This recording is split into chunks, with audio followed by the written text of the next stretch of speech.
All right, we are live. We have one heck of an epic show today, Woo Woo Wednesday, but really it took so long to get it organized. It's Thursday, but that's okay.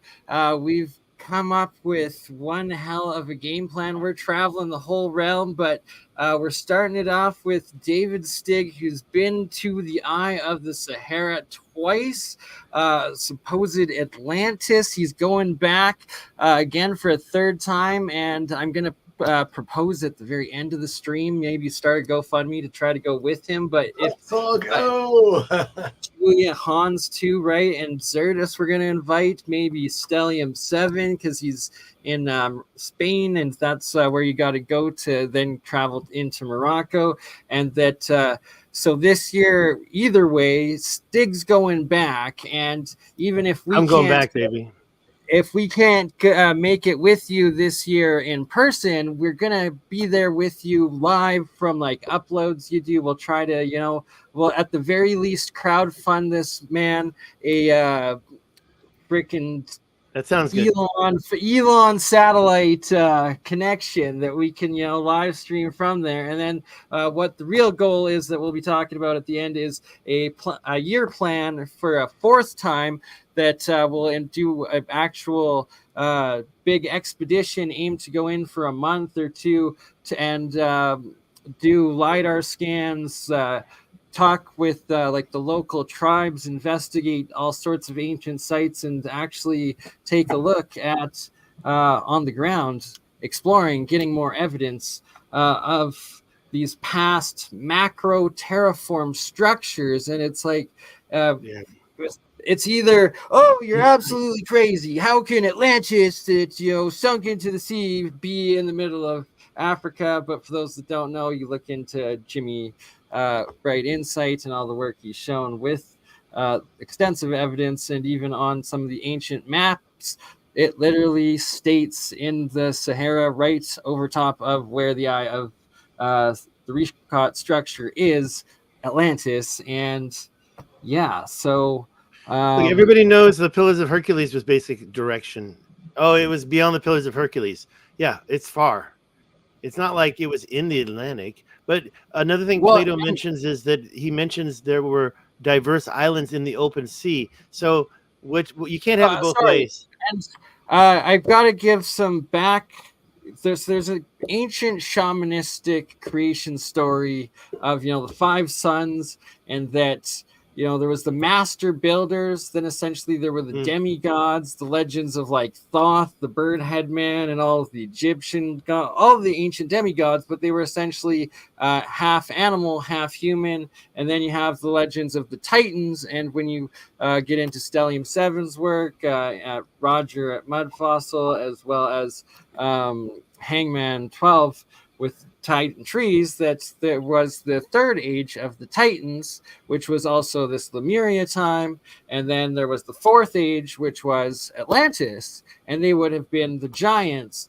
And that there was Atlantis, the main city, which is described as the circular city that literally is what the Eye of the Sahara, the Richcott structure is. And then these other 13 other major cities or colonies and continents, and that there is essentially also the lost continent of Atlantis out in the Atlantic, and then the last continent of Lemuria out in really quick, Blavatsky is like the Polarians, the Hyperboreans, the Lumerians, the Atlanteans, exactly, right? The sixth root race, and then the seventh. So in this like hyperdimensional reality, that then it's like, well, that it incorporates both God and creation. It also incorporates like a simulation sort of structured matrix, and then it also makes sense with these time traveling gray humanoids that are supposedly from the future, but it's also like, or the whatever time they're from, they are a form of human that is in this dimensional matrix fractal of time, like stuck within time. And that's why it's also like there's these stories of them either being like AI-ish or without like a soul or something like that, and that it kind of makes sense, and that they could also tie into these like angel things and anything that's like time. Or if they're an earlier form of a it's clone too, and they'd have to upload their consciousness and then all operate off of like a one system AI type upload. right. Well, and so one last thing to include into this is we're in this third dimensional realm, right? It's like good, bad, and then our conscious choice of what to do with it. And then when you get to quantum, that's also consciousness over time. So then anything that's like a demigod or higher sort of creation or existence through time is essentially a quantum or higher life form, universal existence, but also technology. And that the stories of like magic that you hear of is just this higher dimensional, higher God, higher technology. And that it seems that humans potentially were living in as these fourths or as giants, as titans, but also on these other realms and planets. And that's like the asteroid belts is I believe is what was where humanity or giants or this higher god thing could have been. Mars was a moon of it. That's why one half of it's like covered completely in craters, the other half no damage, and shows all sorts of pyramids, giant freaking master builder, the pyramid builder. So that's this demigod or multi-worldly, multi-translational master race or whatever built the pyramids. But it's that you're not crazy when you look at the evidence of just how giant in scale this stuff is, and whether it's called alien or called demigod or called whatever, that we ourselves are essentially a fractal of it, but stuck into this third dimension. And that it makes sense also when you hear that, prison planet, or we're stuck on this planet, that it's like, well, humanity as a consciousness, as a physical life, is stuck here until we stop killing ourselves. And then, you're allowed into this higher dimensional realm. But first you have to stop murdering yourselves before, you can go elsewhere. And also stop being controlled. Money is slavery. So another thing too is the cognitive dissonance and telekinesis and honesty, though, right? If you're lying to yourself first, if you're scared, if you don't want other people to read your thoughts because you're being deceptive, well, then you put off a dark aura and you close yourself off. But as I'm sure Julia, as a remote viewer and like dealing with energy stuff like that, you can relate to what I'm sort of saying. But that spiritually and consciously, as this Western and even Eastern civilizations that we exist as right now, and that there is always this divide, and that the East still has its connection to its memory of its ancient, like godly, Right, and especially now that we're ancestral plugging more energy. into technology and more into our phones and everything, like it's more important than ever, and things that are going to be implemented and with AI and where that's going, we need to Right, we need to be able exactly. to balance that out with having our own spiritual connection of connecting to that source. And So so the one thing I see with the AI, and the singularity event, right? It's like, oh, what happens when we have singularity and it all hits and blah blah blah. Well, it's like, and we're all afraid of it, but it's that it's just could be a boom. Oh shit! It is all us ourselves too, all over again. And we're just essentially. It's like, oh, it's humans that are doing it, but I'm also that human from my past life, like just the eternalness of who we are, what we are, and like the memory of it, sort of thing. And that essentially AI has to be already included in the construct of how this universe works. And that's how the ancient alchemists talk about this God code, and you have to have the spirituality into it. It's you're reconnecting the past with the future, with the present. And it seems to be like Atlantis destroyed itself because they advanced too much technologically, but it superseded their spiritual knowledge of where they were at spiritually. So that's why it's like really important to have that balance. especially as more advanced you get with technology. And our experience with it is going to be very different than what we see in the movies. Oh, the movies are very It can help outrospective. organize things. It's and outrospective. It's looking in from a higher plane, going, "This is what's going on with AI intersecting with humanity." But our own experience with it is going to be so vastly different. It already is. It's like, wait, there's already these apps out there that can rewrite my entire history. This is strange. How many of your friends, especially lady friends, have a memory of being alive in Atlantis in a previous life?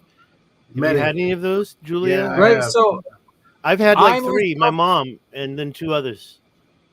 I never had Atlantis, but I have had reoccurring dream life since like a youngest of child of a life existence on Mars, and like that I was having dreams of like flying cars, but also like these tornado things that like chased me while like there was like authorities chasing me when I was only like 5 or 6. This was long before like the movies came out with these ideas of stuff of like tornado coming out of the face and all of like the Mission to Mars. and Yeah. I do aliens and past life all of that regression, so stuff. if you ever want to do a session and find out who and what you were, I'll totally do one for you.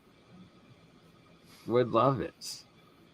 It was my But yes, mother. I was raised. In fact, I hated the idea. I hated UFOs because Stig, sorry. I grew up in a What UFO you household. brought up though of ladies, one person that I vastly respected who has since passed. I never actually got to meet her, but she actually is from the same city as me, Calgary, Alberta. Kamman Bolter of the University of Calgary, and the amount of work she did in Egypt and exposing all the stuff there. But she in all of her videos, if you've ever seen her work, constantly talks about her past life regression exactly. And even in the Netflix series The Pyramid Code that she did, there's segments constantly of her talking about her dreams and past life experience of existing in Atlantis and her memories of the time in Atlantis. There you go. One more then. And like I said, just recently I was talking about Atlantis, and they're like, I feel like I was there. It's like interesting you said that because I was raised around people saying they were there. But I like to. You guys are all too smart for me because I get a little bit intimidated from all this vocabulary. I just know what I see. I just recognize. I'm a Google Earth nah, dog. I have a few opinions. So let's talk about the Eye of Africa for a minute. Yeah. Exactly. Yeah, well, look, let me do this real quick. Before I do, let me just do this because I want to get rid of this picture behind my head, and I've been waiting to talk about it. Okay. If you see up there under the flame, that's Western Sahara, but you don't see the word Western Sahara. You see it over my head right there. Oh, you can't see my mouse. Yeah. Okay. Where? Right? No, the other side. Yeah. Let's try. There we go. Right there. Yes, everything is mirrored, right? Well, I wanted it to at least read from left to right. That's the Western Sahara. It was liberated from Spain. Forgot the year. And then now they're fighting with Morocco. Morocco claims it, but they're also independent. So that says Rio de Oro, River of Gold. Now, if you know about Mansa Musa, and you know that the ancient Taman Rasset River went right through there. I can't do it because the picture is messing it up. But right out, the hook. I'll show you later. It's right there.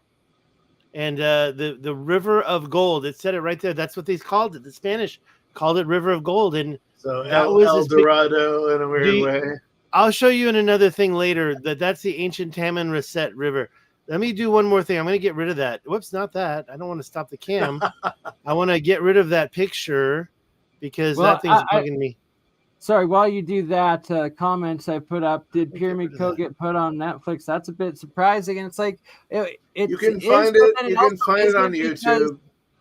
But that it's getting that sort of mass exposure and free on Netflix streaming, and that it's that counter in of the narrative that they're allowing it, and that it's awesome that they did do that, and then that's probably essentially what then led to Graham Hancock getting his series on it and showing it, and them allowing this alternative history in mainstream media Graham platform came well before Kamman, let me tell you. Right? Well, It's like, Graham is giving it to us. Like Randall Carlson keeps his secrets, but I met him both 2 Easters ago, and Graham was such a dear. I love Graham so much. And I saw him again when I saw Jimmy at CPAC.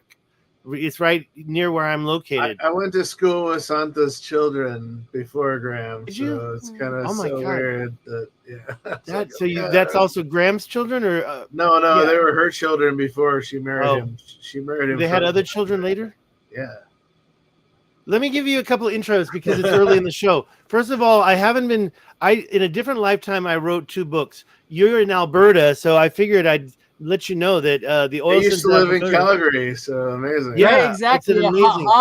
Hans too lived at one point in Calgary, where I currently live. Good God. friends. Ferrari. I went to Calgary twice. This is a true story, and I went there twice.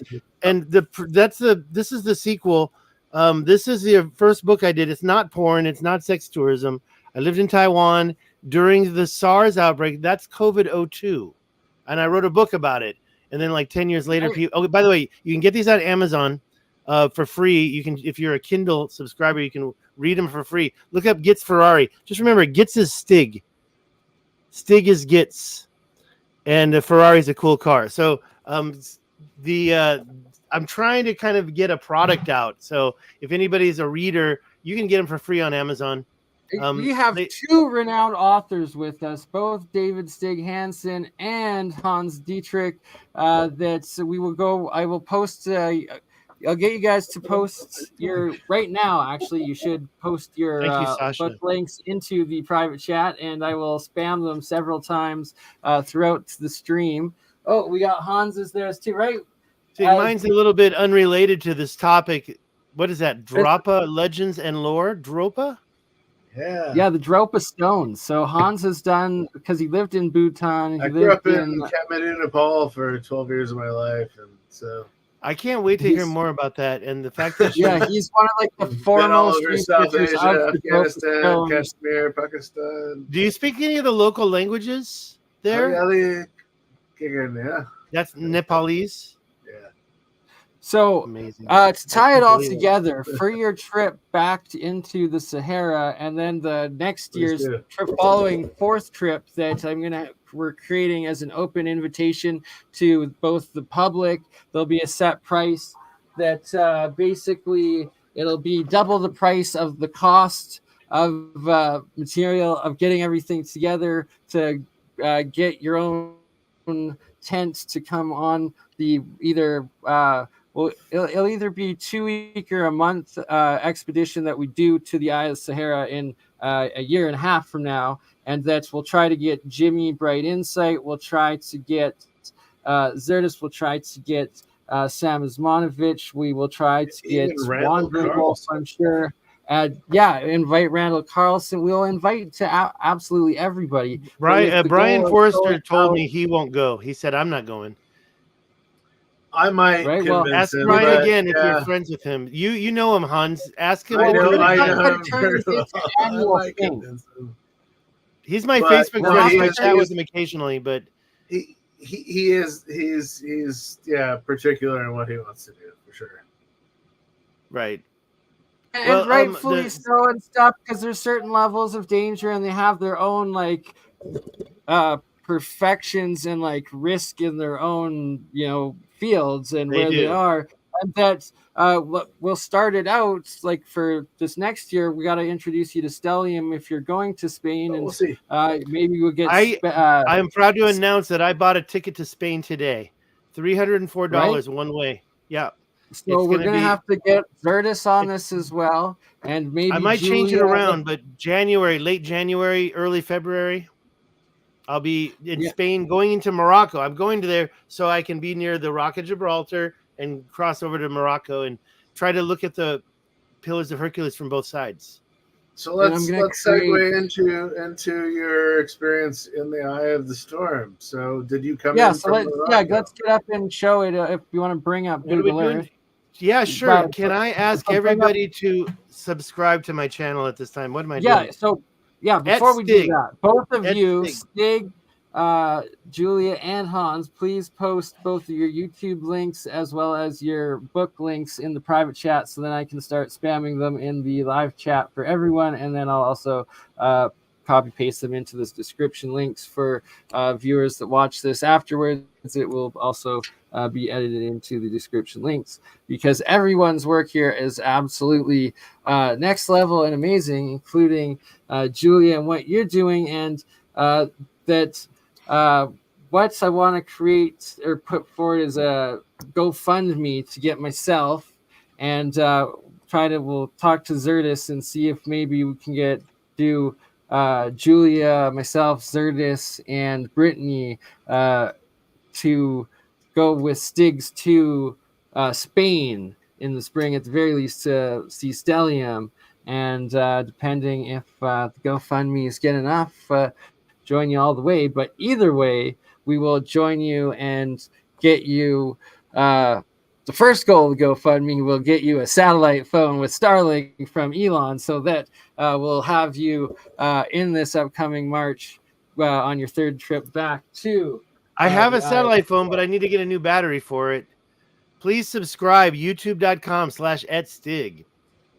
And as you can see, this is a topographical map of the Rishat structure. And what you see in the middle there is what I believe is a crater from an impact. I believe that's what destroyed Atlantis. I mean, wouldn't this be more reasonable? I'm going to show you a picture here. Wouldn't that be a little bit more reasonable on the left when it comes to however this thing was created? But instead, what we've got is on the right, we've got missing mountains. I believe that this impact was what disintegrated Atlantis and got rid of all the stuff that we assume should be there. Just to let you know. See, I'm going crazy with my mouse. When you zoom into the Sahara Desert, everything you see has something going on with it. The ancient Taman Reset River came out right there where I was talking about earlier, right below the Western Sahara, right above the Eye of Africa. It followed this line. I'll show you that later, but I mean, they named it Rio de Oro for a reason. When we zoom in here, you see shorelines right away. On the north side, right. all that white stuff, those are playa, those are flood playas. And when you zoom in, you see 200 miles of shoreline. So, you don't just get a shoreline. I mean, and it looks like that's an empty lake. And then it disappears under the sands. I believe this whole thing was a sea. And then it connected. The Taman Reset was up here. I call that the eyebrow, okay? Because when you've got the eye, you've got this thing. It looks like an eyebrow. And that's where the ancient Taman Reset was. I show you this picture here, and you can see what I'm talking about. The red, big, thick one, that's the ancient Taman Reset Paleo River. Don't forget, the ancient shore is not what we see nowadays. The ancient shore is actually way out here, and you can see it pretty clear when you look at Google Earth. Whoops, don't look at that. And also, I believe there was a complex of canals that I can even show you that one I showed you earlier. I'll show you again. And I believe this was all water, and down below it probably too. And absolutely, everywhere. Sorry, just to pause you for a second, Stig, because Yeah. we're just getting acquainted, and I know you're not familiar with my own research that I've done into alternative history and this cataclysmic ancient past. But there's also the canal. There's the Starfort Canal builders, and they were more recent. They were after the pyramid builders, and that the mainstream tries to give us all of these different fudged up timelines of what both geology is, but then of what man-made structures are. And when it comes to megaliths, and when it comes to the polygonal and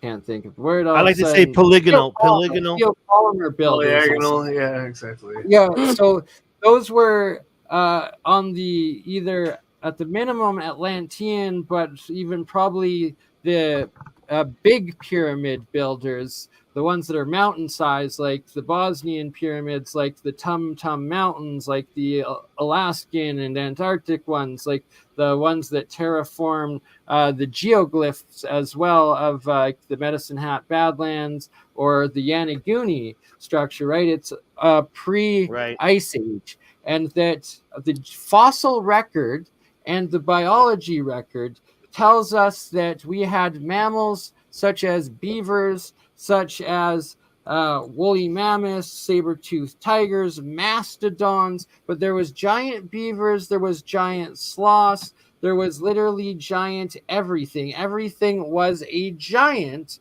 And then in the fossil records, also the reptiles, the dinosaurs, but then they also find insects or scorpions, arachnids, everything exponentially larger. So it's that if there's also the beavers, the mammal, all of the mammals, well, then humans also, well, genetically, we were also giant just 12,000 years ago.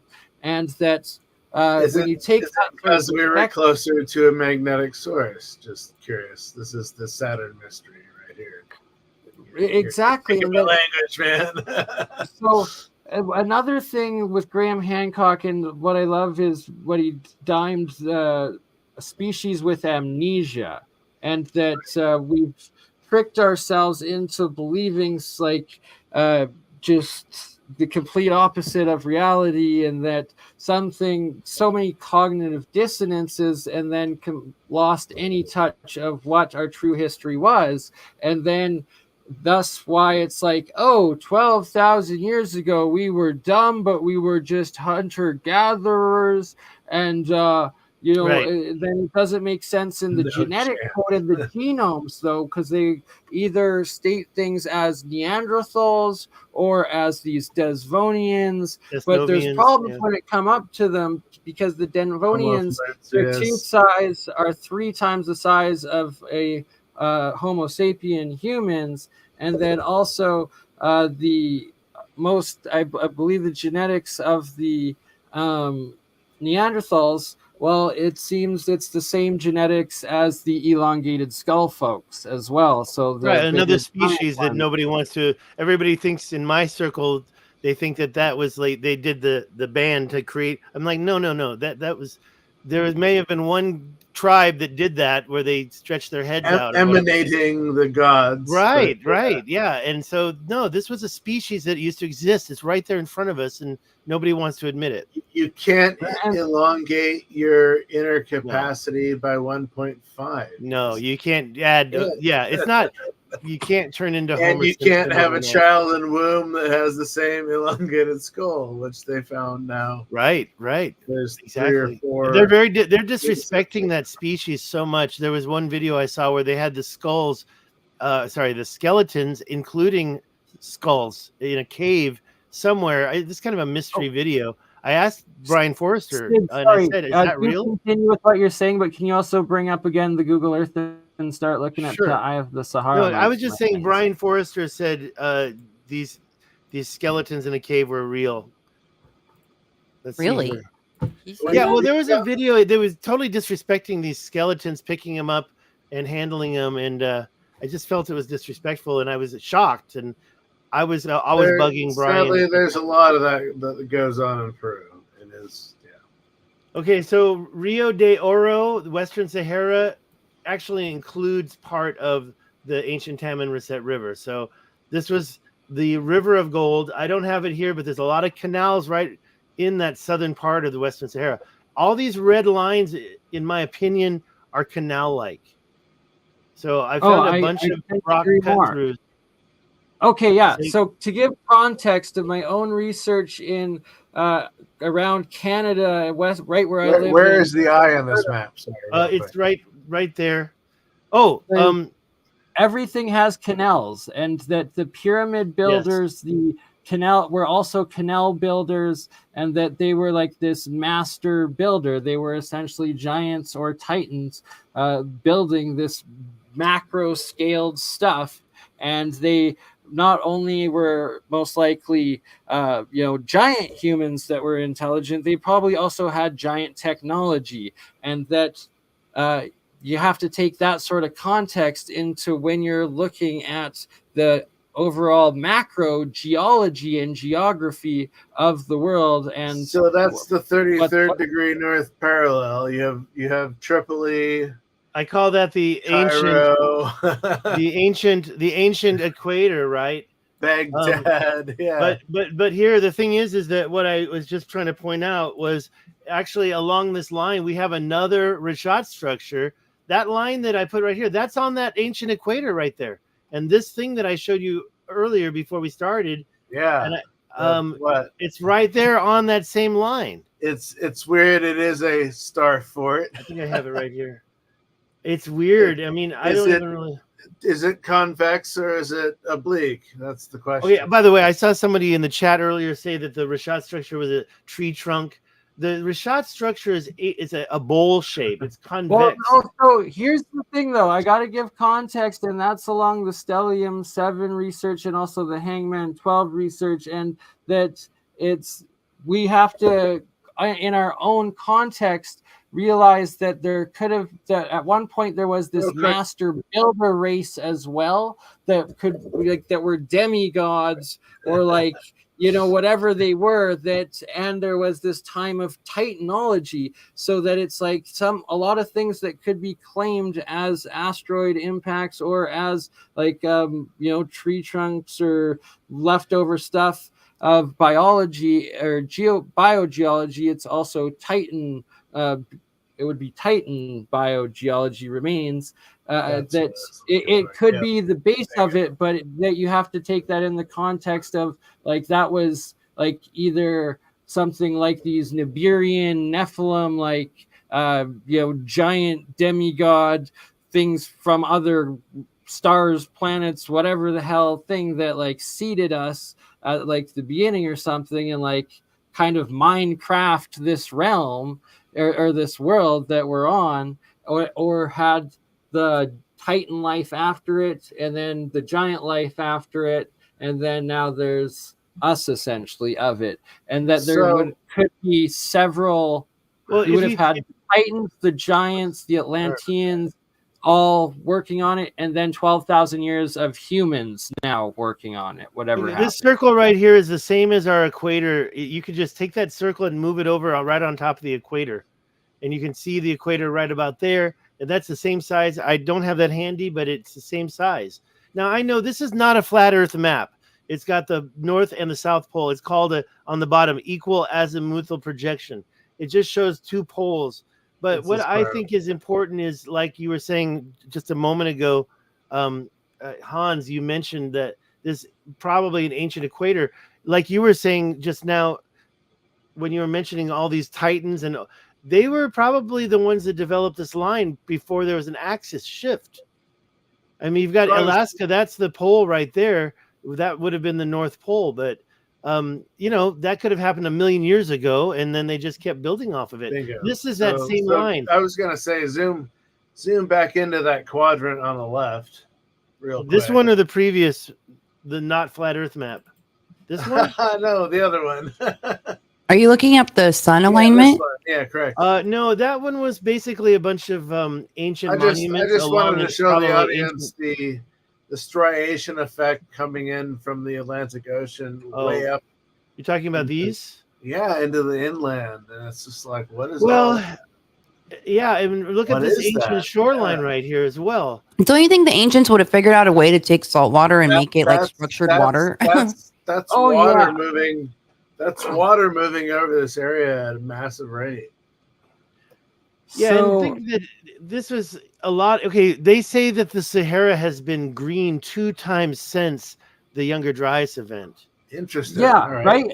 And 100% it has, because there's all of these maps from just 500 years ago that are fully, there's lakes, there's these rivers, and there's cities of where they've now, with modern satellite LiDAR and imaging, shown ancient dried lake beds that they claim to be, a minimum tens of thousands, if not hundreds of thousands of years old since they were. Yet, no, there's perfectly cartographed maps, many sources from all over the world, pretty much from the time period of 500 years and back, that seem to show it being lush, well inhabited, and now in those, when you look on Google Earth, and lots of those sites that show ancient castles, cities, fortresses in those sites, you find megalithic ruins and stuff like that. It's just a question of how many, when are these resets, how often they happen, how many times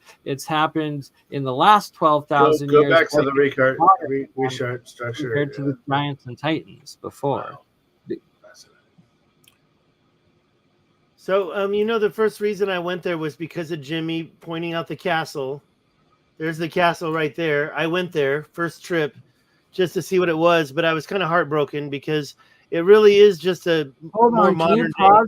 Pause, zoom in just a little bit more on that. About Sure. 3 times the size, and look at that. Is that actually like Israeli or Hebrewic language, or what I got language? a picture of me next to it. Where is that picture at? It's just rocks, man. No, that's rocks. just building. Sorry, that's the foundation of the buildings covered by sand. That isn't language in there. There's a lot of. Where am I? Oh, I see. I'm in the wrong one. I have a picture of me right next to it, that kind of walking past it. Unfortunately, there we go. Yeah, they're just piles of rocks. It's called a fortification. The guys who went there just before I got there, named Atlantis together, they geologists, and they did a 3D scan of this whole area.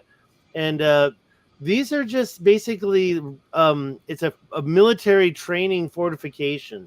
I know it looks weird, but it's basically a war game for military personnel. And probably 1880, I can show you where their headquarters was, which is a dilapidated fort now. I should be a little more prepared, but just to trust me, there's 3 of these structures out there. Two of them are pretty clear, and one of them's a little dilapidated. This was the famous one because it's in the center island. There's actually something going on here. You were talking about salt water and fresh water. Plato talked about a well that had both, one salt water, one fresh water, or one hot, one cold. I can't remember. I believe that could have been right here. If indeed. Can you zoom in on that? Not too close, unfortunately. It's just actually, this is pretty good. It looks like they got a new scan, because this looks a lot better than before. Maybe I'm wrong. Yeah, that looks good. I haven't seen anything in Google Earth, and I drove past there, so I didn't stop at this cluster of trees. Wait, why do you think that's where the freshwater part is? Well, because if there's any oasis in this whole center island, that's in the really ground. The ground. There's no other place where you see trees. It's all mountain and sand in here, and so if there's any well anywhere, it's got to be right. I think that's got to be it. Where were we? The funny thing about this is, isn't it weird also that you've got a northern entry point right there, and you've got a western entry point right there? That's western, eastern. You've got northern right up here. Why would it be perfect if it's natural? And the other big question is the mouth right here. I told you earlier, this is 1.5 miles wide. I think this is basically, it's an electrical type of situation. I'll give you one quick picture. But yeah, sorry to have stated that it absolutely probably was a tree trunk earlier. I'm not saying that was that you? Was that you? I was just putting that in as No, I didn't make the comment. I was giving context of it. That there are examples of that out there, but that this one also doesn't. it doesn't mean the Rickard structure or what you're looking into have to also be only Titan trees or Titan biology. Right. It's more likely whatever you've actually put the time and research into. You've been out there twice. What your guess is like a lot better than anyone else's, because staring at it for 5 years there. too. So even where you are in Canada, my friend, and where I am out in the Pacific Northwest, we have structure like this that has been, it's water damage. No, it's electrical damage. Yeah. I don't want to bet my life of anything. I just want to report what I see. Well, Graham Hancock says I'm a journalist. Well, Julia, what? Here's another aspect, though. These changes of the if there was a sun big flood everywhere and you have a plasma event, it would kind of like electrocute, charge the water, and kind of look like the it's been... electric universe theory of like the Thunderbolts project. There's Vilskovsky. Yeah, those guys are so boring. I really don't want to be a But big fan. But the thing is like they're all trying to give they're finding evidence of it coming from like out in the galaxy or the solar system, whatever the heck, but it's electroplasma events of some sort at some time that I get out of it that could have caused it originally, right? And that in these different ages, whatever these shifts are, who knows? It's fascinating what could actually be the reality of the real history from what modern science tries to tell us. But yeah, sorry to interrupt. Give us I think that one thing that kind of supports two things is this big Adrar Plateau. Everything you see that's red is about 2,000 feet above sea level. The Rashat, that's actually down at 13. The yellow, the green, 1276. So it's concave. It's a bowl. It's carved out of there. And what actually could have removed all that content? If you had an electrical event, maybe it kind of turned it, how it turned it into magma, maybe. But if it's in a so-called dome incline, like they say, and they say, well, that's not related to volcano, that's tectonic. That's what are you talking about? The tectonic is movement of plates. Yeah, so the red part is a very thick layer. I guess it's sandstone, but it's like slate. When you drive up the mountain to get up to the top, you see all that. It's like a billion pyramids. That's definitely going to be some type of a conductor or attractant to an electrical event. It's in the middle of all that sand and there's nothing else. I don't know. Maybe it's even the squatting man event. This is ancient demigod technology, and it's like built on a galactic scale, essentially. Like what if anybody's ever looked into Cydonia of Mars and like all the matching ancient mountain pyramids out there, and then with Samir Osmanovich's unbelievably like great research over the last 20 years, and to the point where they've been able to measure, track, image, and show that the pyramid of the sun literally has an energy beam coming out of it that follows and tracks along with the sun each day. That's, and then that when they found Chichen Itza, when they found Teotihuacan, they were covered in like both what's that crystal? It was mica, which is like a vitrification insulator. And where they were mining it was 1,000 miles to the south. Yeah, right. So it's like they had these layers of them, and then there's also, they're told that they were also covered on top of that with like gold and silver, like layers of metal, like literal layers of so gold, just metal a weird quick point of And reference. We're showing all this here. So exactly. Cairo, Egypt is known from Al Qaira, which means Mars. So Cairo is Mars. And so on Mars we have Cydonia, and Cydonia is the area around Cairo that makes up Giza and goes all the way out into the eastern desert and partially into the western desert. Yeah, so I've been looking at Cydonia on Mars. So anyway, just connect. Just look at how clear the 1976 image is compared to what they show us now. Oh, the Right? cat black and scratch? white. The- But the- yeah, this the was cat supposed to be the scratch Pentagon. box? Actually, I'm wrong. That I made a mistake. But anyways, the Pentagon is right there in that little picture, and then this little thing, you can't even see what the hell's going on. But I don't know if you remember, like I do, because we were waiting and waiting for the new scans of this face on Mars, and well, I think it was 1992 we finally got to see it. Yeah, But the they showed us the newscast cat box, and it was like They 4 showed us- overlaid images. How old are you, Hans? You remember? Oh, How old I'm are well you? aware of this stuff. It's like I'm old, my first- friend. okay, Not so the age, you had it's to the wait like mileage. 12 years between like the first time when it gave you this clear image of the impossible face, and then like the supposed next one 12 years later for the. It was a cat box, like you just said. But it's like It the was And they were technology. laughing at us. I'm not They didn't buying even it. show I'm it. not buying Right. it.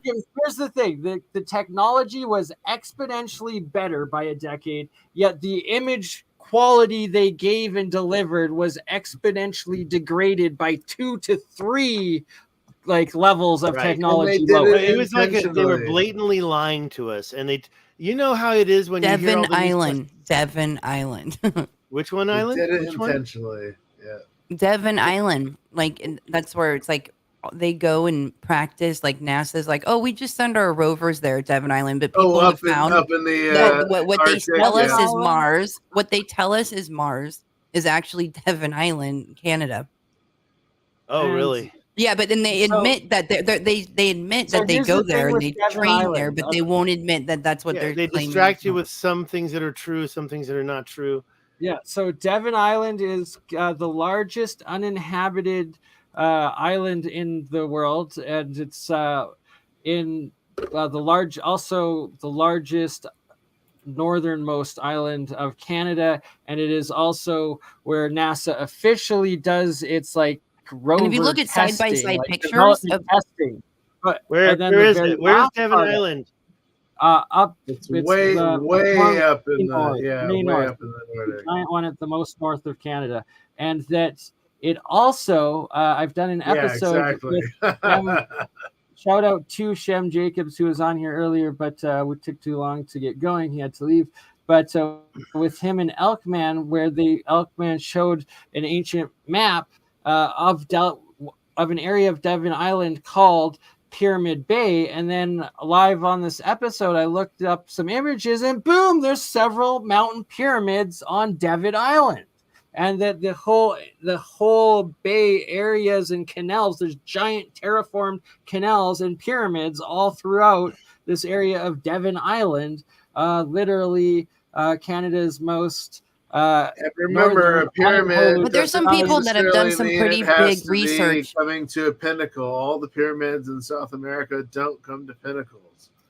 Even the ones in Peru. There's some they great don't research come to that will show things that are on Devon Island and then show previous photos that they claim were Mars photos. What the hell is this? What's going on there? Is that a cave? right? right. Like there's just so much ridiculous. Well, I want to see. I want to hurry through these. There's 20 of them. I can't help myself. I just can't stop. I'll pull up a Somebody couple grab my pictures. hand. Delicious content. All right. So, where's these pyramids? I'll find them. I've got images saved. You continue. Like I on said, with, they don't necessarily need to come to a We're getting pinnacle. distracted from the It can be root partial structure. Yeah. And also, I can't wait for you to show me the stuff that you're talking about in Colorado. In fact, why don't we just go there right now? Because look, the Rashad structure has led me to so much more that I can't unsee or unexperience. if I start, everybody write down at zero control. He's a guy I know. His channel at zero control. He's the one said go look at Lesotho. So I went down there and looked at it. I don't want to get too deep into it, but did I show you all the? Let me just go to the one map I have. It's right here.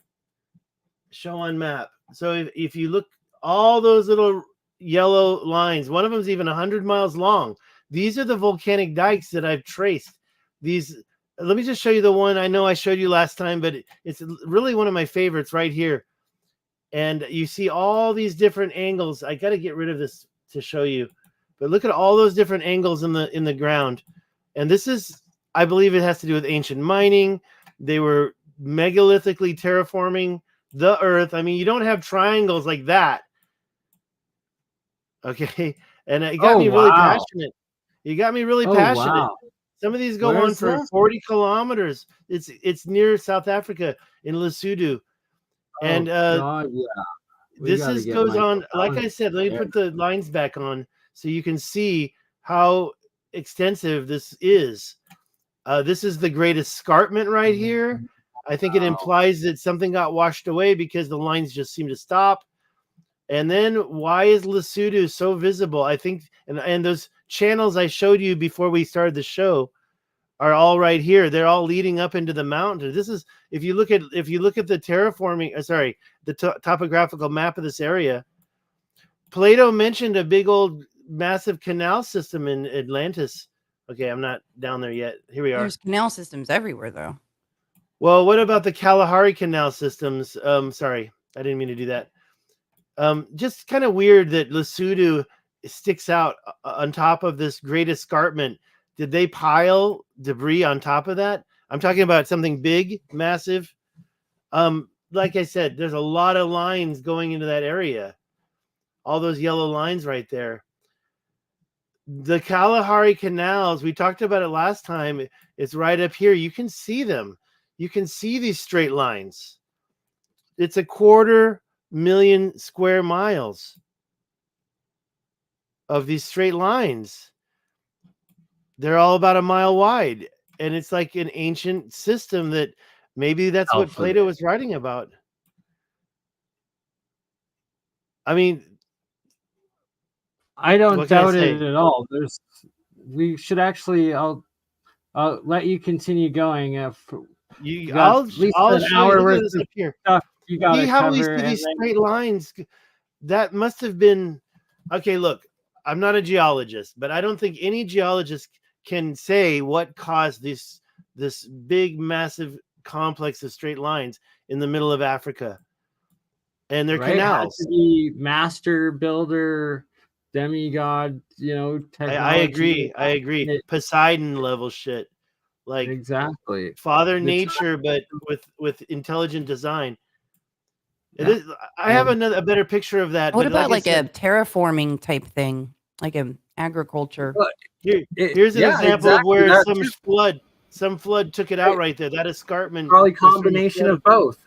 And yeah, exactly. That there was this massive tectonic. There's the crustal displacement theory, and even Einstein, before he died, said like his last writings into it was that he ruled in the favor of it being a crustal displacement and cataclysmic tidal wave ocean wipeout over this gradualism of what they currently call the gradualism is uniformitarianism, right? Yeah, exactly. It's gradualism, and literally before World War I, every single institute in the world, higher academic institute in the world, taught catastrophism and taught that Atlantis was the official history.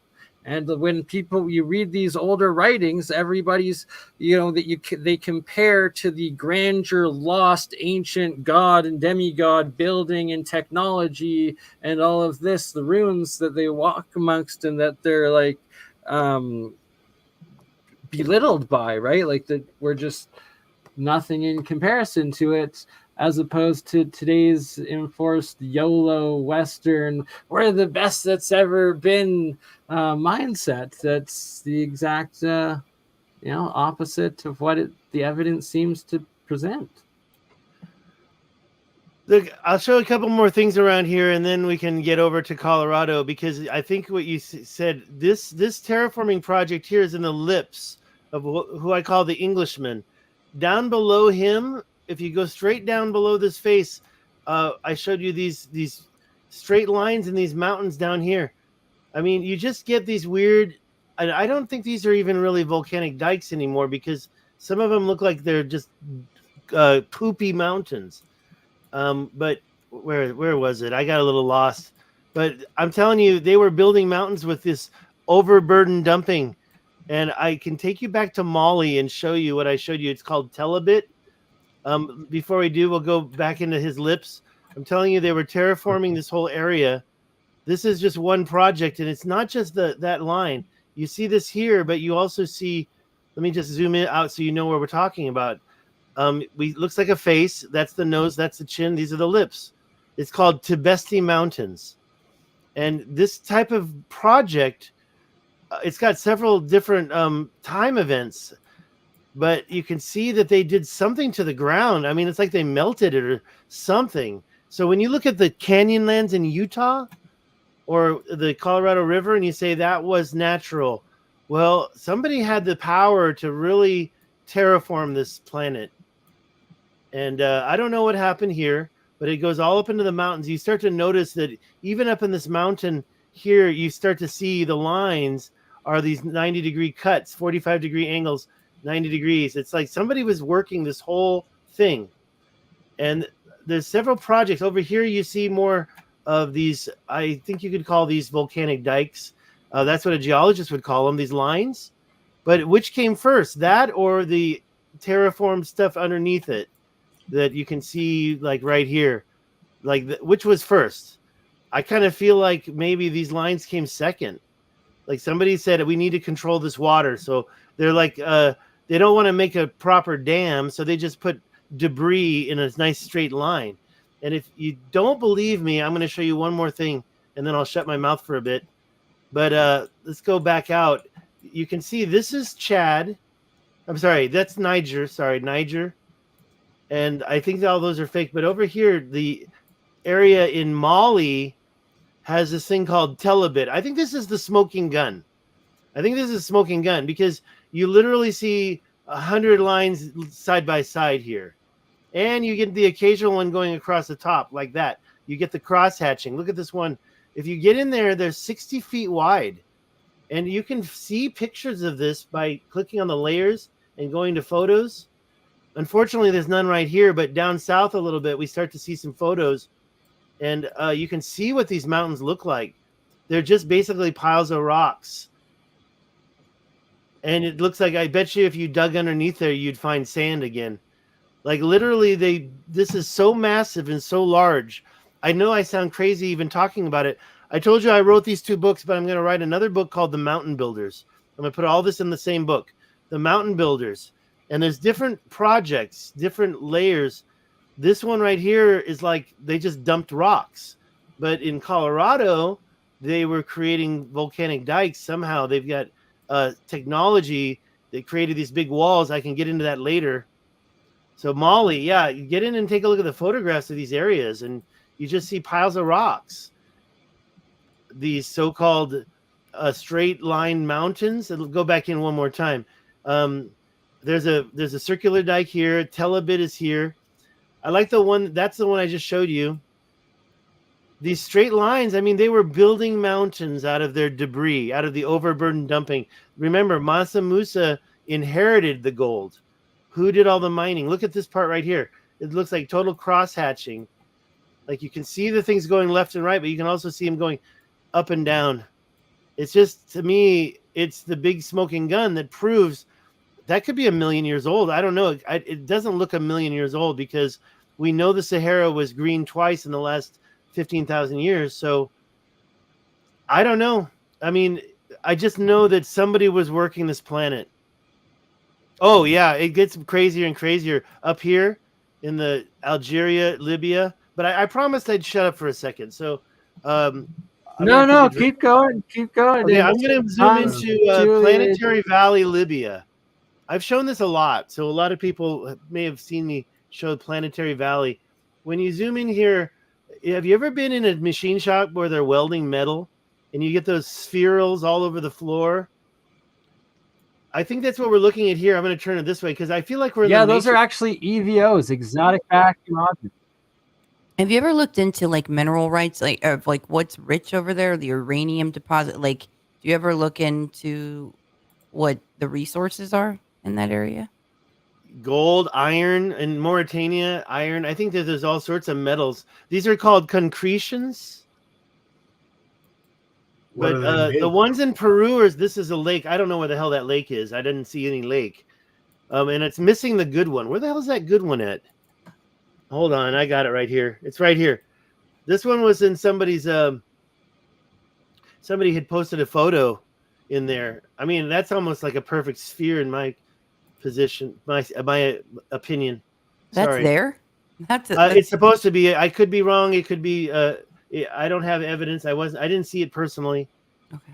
But yeah, these things are. This is called Planetary Valley, and I think that, like, people say that it's this and it's that, but I think that when you look at the fact that these to me look like overburden dumping, maybe they are like some type of a welding thing. I don't really want to talk about how it happened because I can't prove it. But what I can say is, if this is an overburden dump, the ones down in a modern day mine are about 22 feet wide from a dump truck. This is 200 foot wide, and that's just one of them. And there's some that are twice as big. So, and by the way, if you say, well, where did all that come from? Well, I think it came from right next door in Algeria. This is, and I know I already showed you this last time we talked, Bernie, but this one right here, let me get north. I don't know where I'm at. This whole area. This is you would actually show this again. It's so epic. This is the Tassil Najer National Park. It's right along that same ancient line that we were talking about earlier. And when you zoom in here, you can clearly see. I like this spot, and I showed it to you before, but there's lots of other places. You can clearly see the quarrying that went on in here. My favorite one to look at is this rectangle here. I'm going to tweak it just a little bit so it's not north-south. But, I mean, maybe that's not really the ancient axis that I always see. But if you measure this to here and this to here, it's the exact same number. So who is doing all this ancient work? This is a quarry. I mean, I used to think that was natural, like in Utah.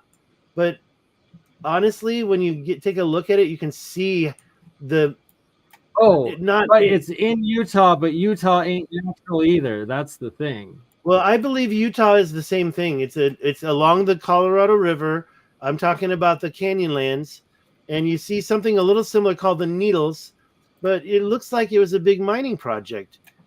And then, of course, millions of years of erosion after. Look at that line right there. Tell me that was natural. Tell me that's natural. This is a quarry, but they're not telling us it's a quarry. That's impossible. And it's giant. It's 200. It's like they're collecting something. It's like to collect. Well, it looks like a circuit board. I mean, I've got another spot I like. Well, the fact that they're using the same longitude around the globe is also interesting because, wow, it's like what specific mineral is only found there, right? Right. I think it's right here. The one that I like is over here. And what they do is they do this quarrying. Look at these lines here. They do this. Well, I'm sure there's different tactics too to collect it. Like, yeah, it's definitely different tactics. I'm going to show you some of that idea later on by the Colorado River. These, I believe, they were using these waterways as placer mining, but it looks like a computer circuit board at this point. Yeah, it does, that last spot. Like Michael Tellinger was talking about, like maybe they had some way of. Or like Atlantis, as much as it is like simulation evidence. So I think they made that mound right there could be modern day. I think they're burial grounds. That's big though. That's like really big. Sometimes you see, yeah, that's not so big. So I believe that's a modern day burial mound right there. But I think that you sometimes see a bigger thing poured right on top of this core. Like they were just getting rid of this slurry, this overburden tailings. Look at this. Look at all those lines. And you're like, oh, that's natural. That's perfectly natural. You don't know anything about geology if you think that's done by... That's what I always hear. You don't know anything about geology. Giant honeybees. Perfectly natural. Say again? Said giant honeybees. Yeah, exactly. And this is their hive. And look at this. Like you said, different stuff, different types of stuff's going on. I'm not so sold on them it being for gold too, because from what I understand, like from when this occurred, like that long ago, it was gold was like abundant, from my understanding. Well, and maybe okay, so the Anunnaki ancient alien theory or whatever you want to call it. Right, the Zachariah Sitchin that they came and that we were made to basically be their bitches and get the gold, right? I don't buy that either. That's why there isn't it. I don't want to believe my Who DNA was knows? altered by some race, but I'm seeing this and I'm saying, well, who the hell did it? And by the way, there's like 1 million pyramids worth of stone in here. And by the way, you also see these angles, like right here.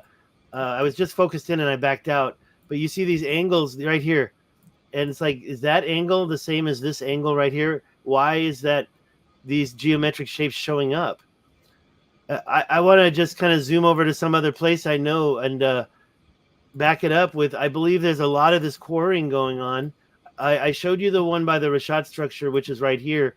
But up here, I couldn't find it last time I was live. It was embarrassing. Wait a minute. Now I'm lost again. Hold on. Oh, that's over here. Sorry. This is in Algeria again. And what you start to see are these weird, this is called erg check. I don't know what erg means, but you see that looks like these angles, these walls. These are walls. This junction right here, that's not natural. And when you look inside there, you start to see these things that have, okay, I lost again. I always get lost here. I think it's right here though. Let's go over here. I think it's right here. You start to see these geometric cuts in the plateaus. I can't find it. Not prepared. I swear it's right here though. I'm going to find it for you later. I'll show you again. But you get these geometric cuts. And I know I'm sounding crazy. But who made these walls? And what, I mean, these walls are like, how does that happen in nature? It's got, I hate to say it, looks like a nipple right there. There's an arc. Then you go over, you have this other structure, and then another arc, and then another arc up here, arc after arc after arc. Are these, okay, now sorry, I'm not showing you some important stuff. This one right here, I think this is one of the more beautiful ones. I believe this is what I'm talking about, this geometric quarrying. Now, they say in Canyonlands, oh, it's perfectly natural to have parallel lines form on a plateau and then suddenly decay into the needles. Well, this has more than just two sets of parallel lines. This is, you see this one right here, one, and then you can see this other one kind of going across it, and then you see one going up and down. There's three different directions here. I like this one up here. You can totally see, like, I was even thinking maybe this is modern day. Like, I would be willing to, if somebody said, oh, that was when Algeria went and they did something back in last century, I'd say, okay, I'll accept that. But this is vast. There's like this, there's like that all over the world, even in throughout the U.S. in like Arizona, New Mexico, Colorado, Utah, and Nevada. There's stuff like that. Let's go, man. Let's go, because I have some stuff I want to show you, and I want to see what you are going to show me. So when you zoom into Arizona here, you can see the Grand Canyon right about there. And the one that I'm always checking out is here. This is, I always get lost because there's some similar shapes. But I really think that this is a good example. Like this mound here, it's just a little bit too convenient. It's like got the little saddle between it. I just feel, and then over here on the sides of it, you've got all the geometric, you've got the geometric stuff going on. I do have this marked. Let me see if I can find it in these plateaus right here. Yes, but here's the one thing about that. So I just demarcated a bunch of quarries, but they're not the highest point. So as we zoom in again, take a look. Down here where I've got all this stuff marked, that's 4,800 feet, but there's a higher level up here. So they're not up there doing the quarrying at the top. They're down here doing the quarrying. Wow. Let's go take a look at one of them. This one was kind of weird. I found these recently here. All these cuts. And I know that a lot of it does look natural, but it's just a little too convenient when I see some that are not as natural. Like here. It feel like this whole area was being worked, and they must have had like a big, huge skill saw, and they were chopping up this I don't know. I know I sound crazy, but honestly, these straight lines, some of them are very geometric. I'm looking for the good one. Hold on, let me back out and find the good. And then this thing, that thing to me is like some kind of a dump right on top of everything. When you see that different color over here, it doesn't look like a mountain anymore. You've got this There's stuff going on over here. The good ones, I'll never find them live, right? I got some really good ones. Like this one is pretty good. And you can see it's more than just parallel lines. It gets to a point where you see 3 different lines. This one is just 2 different directions. But when you start to see triangles, then you know you've got a third direction going on. Is that anything that you've been looking at, Bernie? What happened to Bernie? That is actually new to me. Keep going a little bit. I'm getting together before we get into my stuff. Why don't we take Hans? Do you want to give? Can I give it? Can I hand over the screen? Can you open up your screen, Hans? Because I need to take a break. For what? Sorry. For showing us what you. I was hoping you could show us some stuff on the map in Nepal. Some Nepal stuff on it. Oh my God! I don't have my Google. Well, we can go to. I can go to Nepal. Yeah, you're the best at operating the Google or Stig. But all right, I'm going to share my background again. Where's the share? Hans will be the captain, and well, how about we zoom into Nepal again and you show us? So yeah, I think that all those red lines. I know that a lot of the stuff I just showed you wasn't so impressive, but if you go up the Colorado River all the way up to Utah, not impressed. Are you? We're not seeing if you're trying to share something. Oh, are you presenting? Oh, I didn't present. Sorry. Yes, I apologize. All right. Anyways, I think I presented, right? There it is. Yeah, now we're good. Tell us about Nepal. So it's the size of California, basically. There's 42 different tribal groups with their own languages. And you have everything from the plains of India, which are, a couple 100 to 1,000 feet, to the world's tallest mountain sandwiched right there in the smallest of fingers of South Asia. You were born there? No, I lived there from the age of 4 until I graduated from high school. So where's the city? Because I was looking for, is that Butwai? Kathmandu, no. Kathmandu. Okay, there it is. Right there, yep, bingo. So Kathmandu is at like 4,500 feet. It's massive now. There's 600 million people that live there, something like this. Wow, 600 million. That sounds like a lot. That's the almost 6 million. Sorry, something like that. Is this your high school? No, that's actually downtown. That's the sports arena. If you zoom in south of that, hold on, go down. Yep, zoom in. No, left, up, left, right there where that green area is. No, back down. No, that green area. Is that water? So no, that's. It looks like a boat right there. Go back out. It could be. A lot of them do have these ancient look for Robbie Bowen, RABIBAWAN. That right there? That actually could be it. No. I just see the track is all. But I click the street views because I'm ready to start street viewing. No, back out. Sorry. Let me just put in right here. Robbie, ROBB. RABI or Robbie. Oh, RABI. Bowen, BAWAN. Yeah, there it is. Well, that says Kathmandu. Oh, yep, Housing correct. Society? Yep. Is that where you grew up? Did you live in a housing? Is that it? Ravi Bhavan. So the international school is right there. Wow. That's the right there. Olympic-sized swimming pool? Yep, that's it. Wow. You went there? Yeah. All right. We didn't have the swimming pool then, but. See if we can find any sites. Where's the front door? Right here? No. It's like up. There it is. There it is. That's it. No, that's the back alleyway. Oh my God. How many times did you smoke cigarettes there? You were just in the back alleyway by the temple. Yeah, interesting. Okay, let me point it north. No, the front entrance is right there. Shit. Anyway, it's the second building.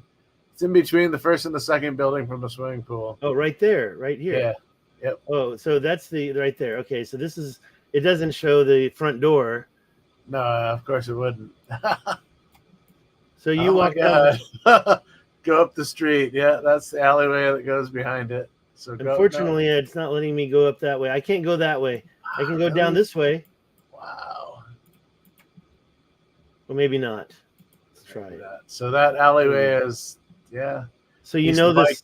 Used to bike down that street, shortcut to the main road. Is that Korean? Is that the Korean school right there? Or is that there are other this is all new. I haven't been here in years, so I have no idea what's there. All right. Let me get out of here. That's funny. Wow. All right. Yeah, but that's all Lincoln School there. Yep. Wow, Nepal, Kathmandu. Like there's two cities that that's where I want to go to. Oh my God, Timbuktu. I want to go to Timbuktu and Mali, and then Kathmandu is the other one that. So it's at like 4,700 feet is the valley, but then you're surrounded by an upper level of hills and then mountains above it. And if you watch Doctor Strange, you'll kind of see that, but most of it's CGI, so don't count on what you're looking at, but it's interesting to see. There's Kathmandu. So kind of like that. Yeah. It's got a lot of layers here. Yeah, so can you read, is that Sanskrit? Can you read it? It's not Sanskrit, that's all Nepalese, yeah. Or Hindi, one or the other. Urdu, Hindi, similar spoken, different visual. Yeah.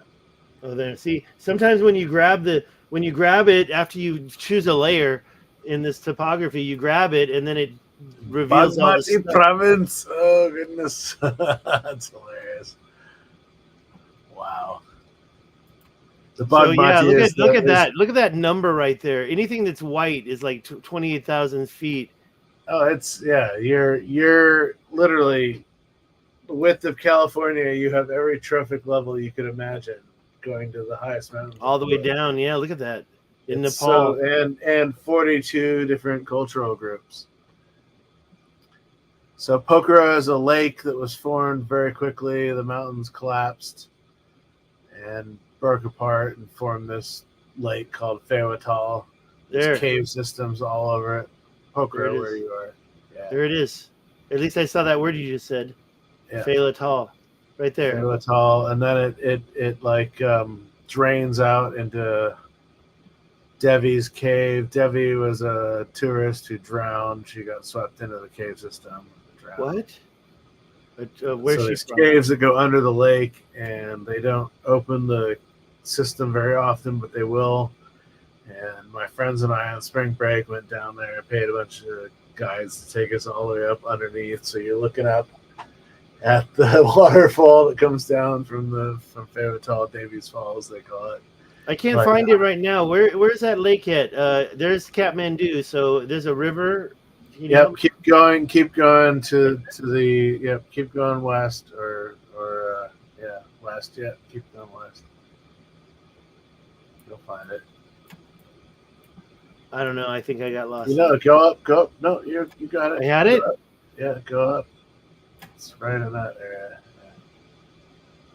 It's right up here. Oh, there. That. No. Shit. Well, there's a lot of them here. Let me look at It's called Pokhara. Look for Pokhara. Yeah, there it is. You're right. You're right there. Yeah, Pokhara. Oh, okay. So there's Pokhara. There's Kathmandu. All right, let's try.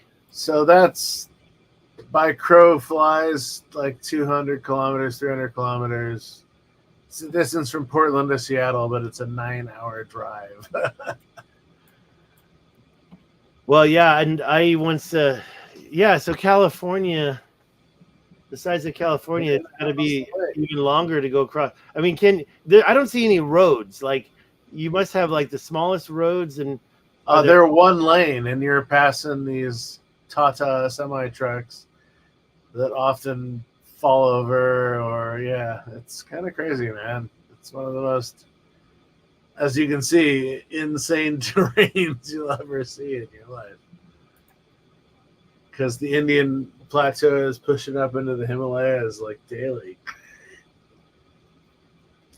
I was going to look at that lake. There were two earthquakes back to back. So Oh, weird. You're backward.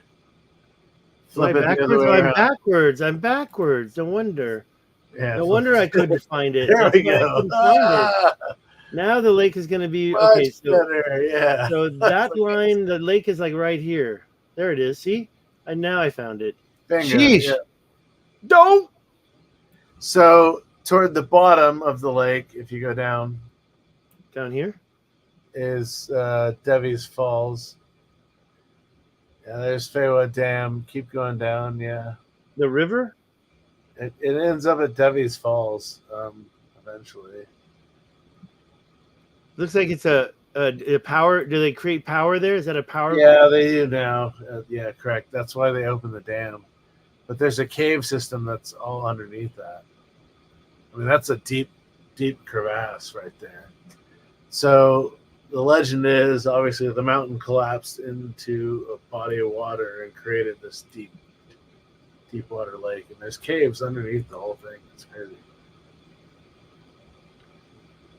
Yeah, it's amazing when you get in there. My dad used to live in Pokhara. This is so you probably stood right there. Homesick all of a sudden. Sorry. Look, they even have their sign, Pokhara. There you go. Boom. It's just like Hollywood. So that's where you get on the raft to go across to the Fishtail Lodge is right there.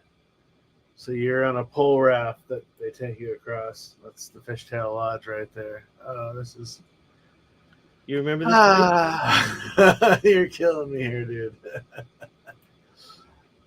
Well, you just got to get back out there. Maybe you can do some tours. I miss Nepal a lot. It's changed so much. What is that? A lot of what airports? you see here on Lakeside did not exist when I lived there. Why do they have another? They have another airport. What? Yeah, what's up with that? They got. They were gonna put an international airport, but that's not a long. That's got to be it right there. Then that must be. Wow. The one in Pokhara. What is it? So the Dusit Thani Fulbari Hotel is near there, and I did a bunch of graphic design work for their opening. No, near that other airport. Oh, okay. It's called the Fulbari, Fulbari. It's probably that piece of land to the right. To the other direction, yeah. That there, weird. All right, maybe not. No straight roads in this town. Oh God, no! There's no straight roads in Nepal. Period. But the most amazing views. Oh my God! Yeah. Is that what's that mountain up there? So that's the whole Annapurna range. So you have the Fishtail, which is Machu Picchu, Annapurna 7, 6, and then the rest of the Annapurna range. Most of the Annapurna range has never been climbed, not for a lack of trying. They're just sacred. They're sacred mountains, and the villagers and your porters will push you off the trail and kill you. Why? What? Oh, because the mountains are sacred. They don't want people climbing them. So most of Annapurna has never been climbed. Interesting. Yeah, no, and I've never really Google Earthed over here. There's a lot of places I don't touch, and this is one of them. And can you imagine being up in the mountains, just walking This around? land changes so quickly and rapidly. The question is, how old is it? Oh, it's millions of years old, but I don't think it is. I think it happened very quickly, like the Dolomites in Italy and Patagonia. There are all these like quick formation isostases. Hancock talks about this. Randall talks about this. If you're going to remove a ton, 2 miles of ice, hundreds of thousands of miles of 2 mile ice in a week or less, you're going to have a ripple effect on the rest of the planet. And so a lot of this is thought to be isostases situations. Where's this? What do you think they're growing there? Where is this? It's in the mountains. Maybe it's in a different country already. It's upside down again. I don't know. I just thought that was a very cool because I can't. You know what I'm seeing there is It's all rice paddies mostly, millet. that rice. looks like there's no water. Rice paddies is in a water pool, right? Yeah, you have water going through there. That's a river going through there. It looks like Alice in Wonderland. If you zoom in on that, that's actually a river going through there. It's pretty big. Yeah, you can see. Is that the water? No, up near the village to the right. Right in here? Yeah, that area. Yep. Right in there. Well, it must be. That's very interesting. It feels like when I see this, I just don't know what I'm looking at. It's all upside down and gigantic. Yeah, these are all rice paddies and probably orchards. trees. A lot of trees. So It they looks like grow. a They freaking grow tree. pear, apples, Marfa apples. All come out of Washington State. My dad and the Peace Corps helped bring the Marfa apple seeds to this area, and they grow pear and what's the other one? Apricot. Yeah. And so they'll make brandy out of this or preserves because they don't have electricity, so they're growing this. So they make it into alcohol. It's like apple schnapps or pear schnapps. They don't have any electricity in the houses out there? A lot of it's solar now, but it didn't used to be. Yeah. Right. Or micro hydro. That's what I'm saying. There's definitely water going through that valley.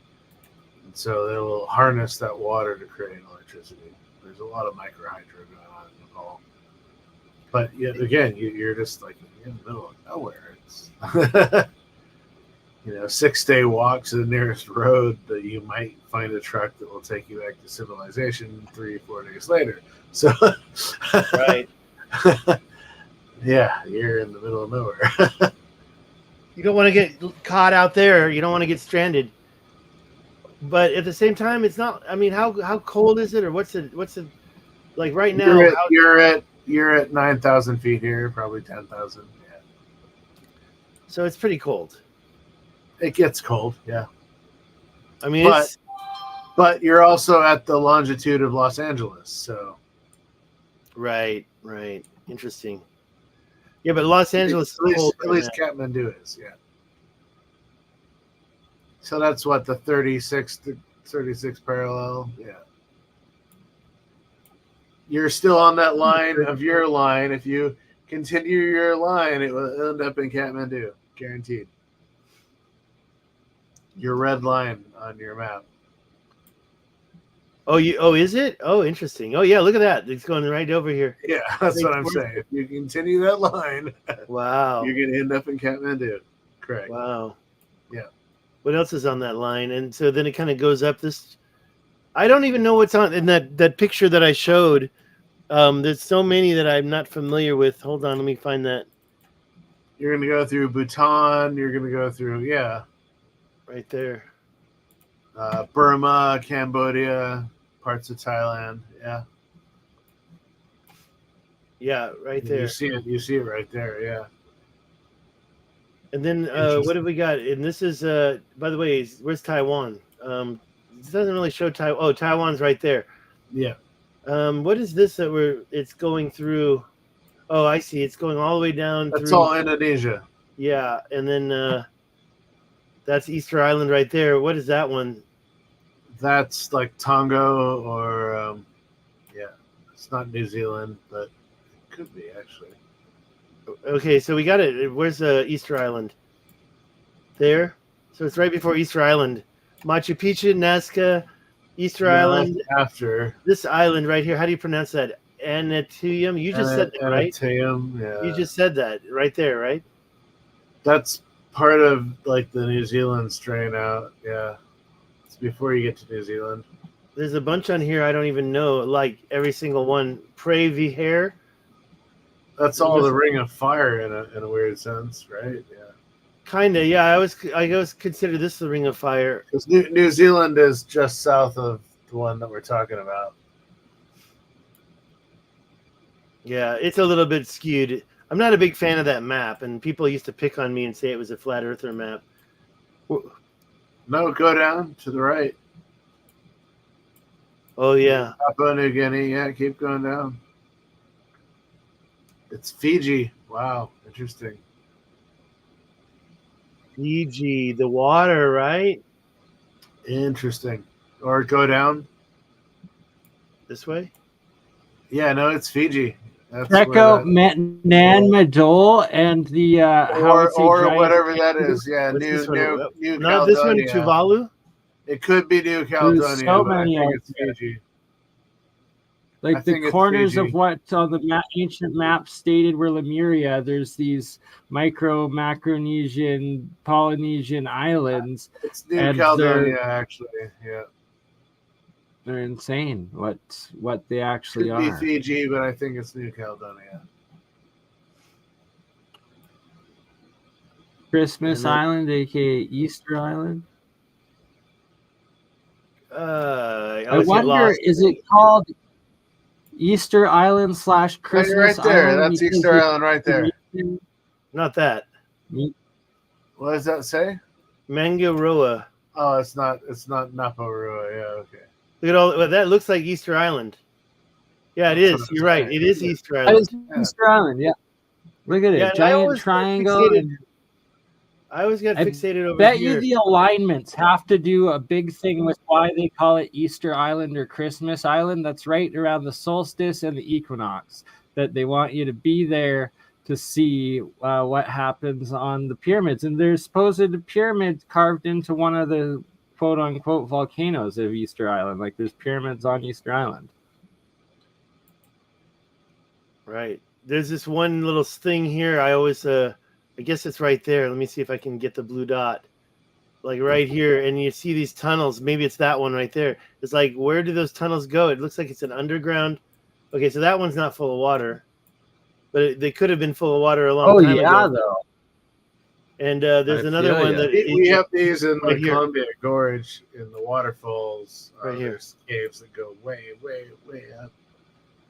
I'm kind of curious about this one right a here. couple blazies up there, but you know. I mean, what the heck's that? That Oh looks wow! like it's Look at that. That is 100% artificial master built. Look at that. That is wow. That is an aquifer entrance. Where is this? Sorry. No, this is Easter Island. No I doubt happen about to it. know it, so I decided to show it. Easter Island. What? Let me just back up. Wow. Did you Let go me to get rid of Easter that. Island, David? Mind blown. Yeah, this is Easter Island. No, but did you go there? Have you been No, there? no. You know who has gone there is Wandering Wolf Productions. He's got a lot of megalithic stones in North America. Exactly, Sage Michael. Wall. Michael Yeah. Collins, right? I'm trying to turn this Yes, off. Hold sir. on. I'm doing the wrong thing. Yeah, I met him. He came out here, and we were all at CPAC together. I wish I could have hung out a little more. Wait, let's turn this off. There, turn those off. Yeah, so let me zoom out a little bit. First, let's go north so we know which way we're zooming out. So this is on the western side. That's that thing we were just looking at. And there's a bunch of hotels right here and the airport. And they got so many calderas on this island, like that. And this one is like a total volcano full of water or something. I don't know what's going on in there. It looks like it's Geyser.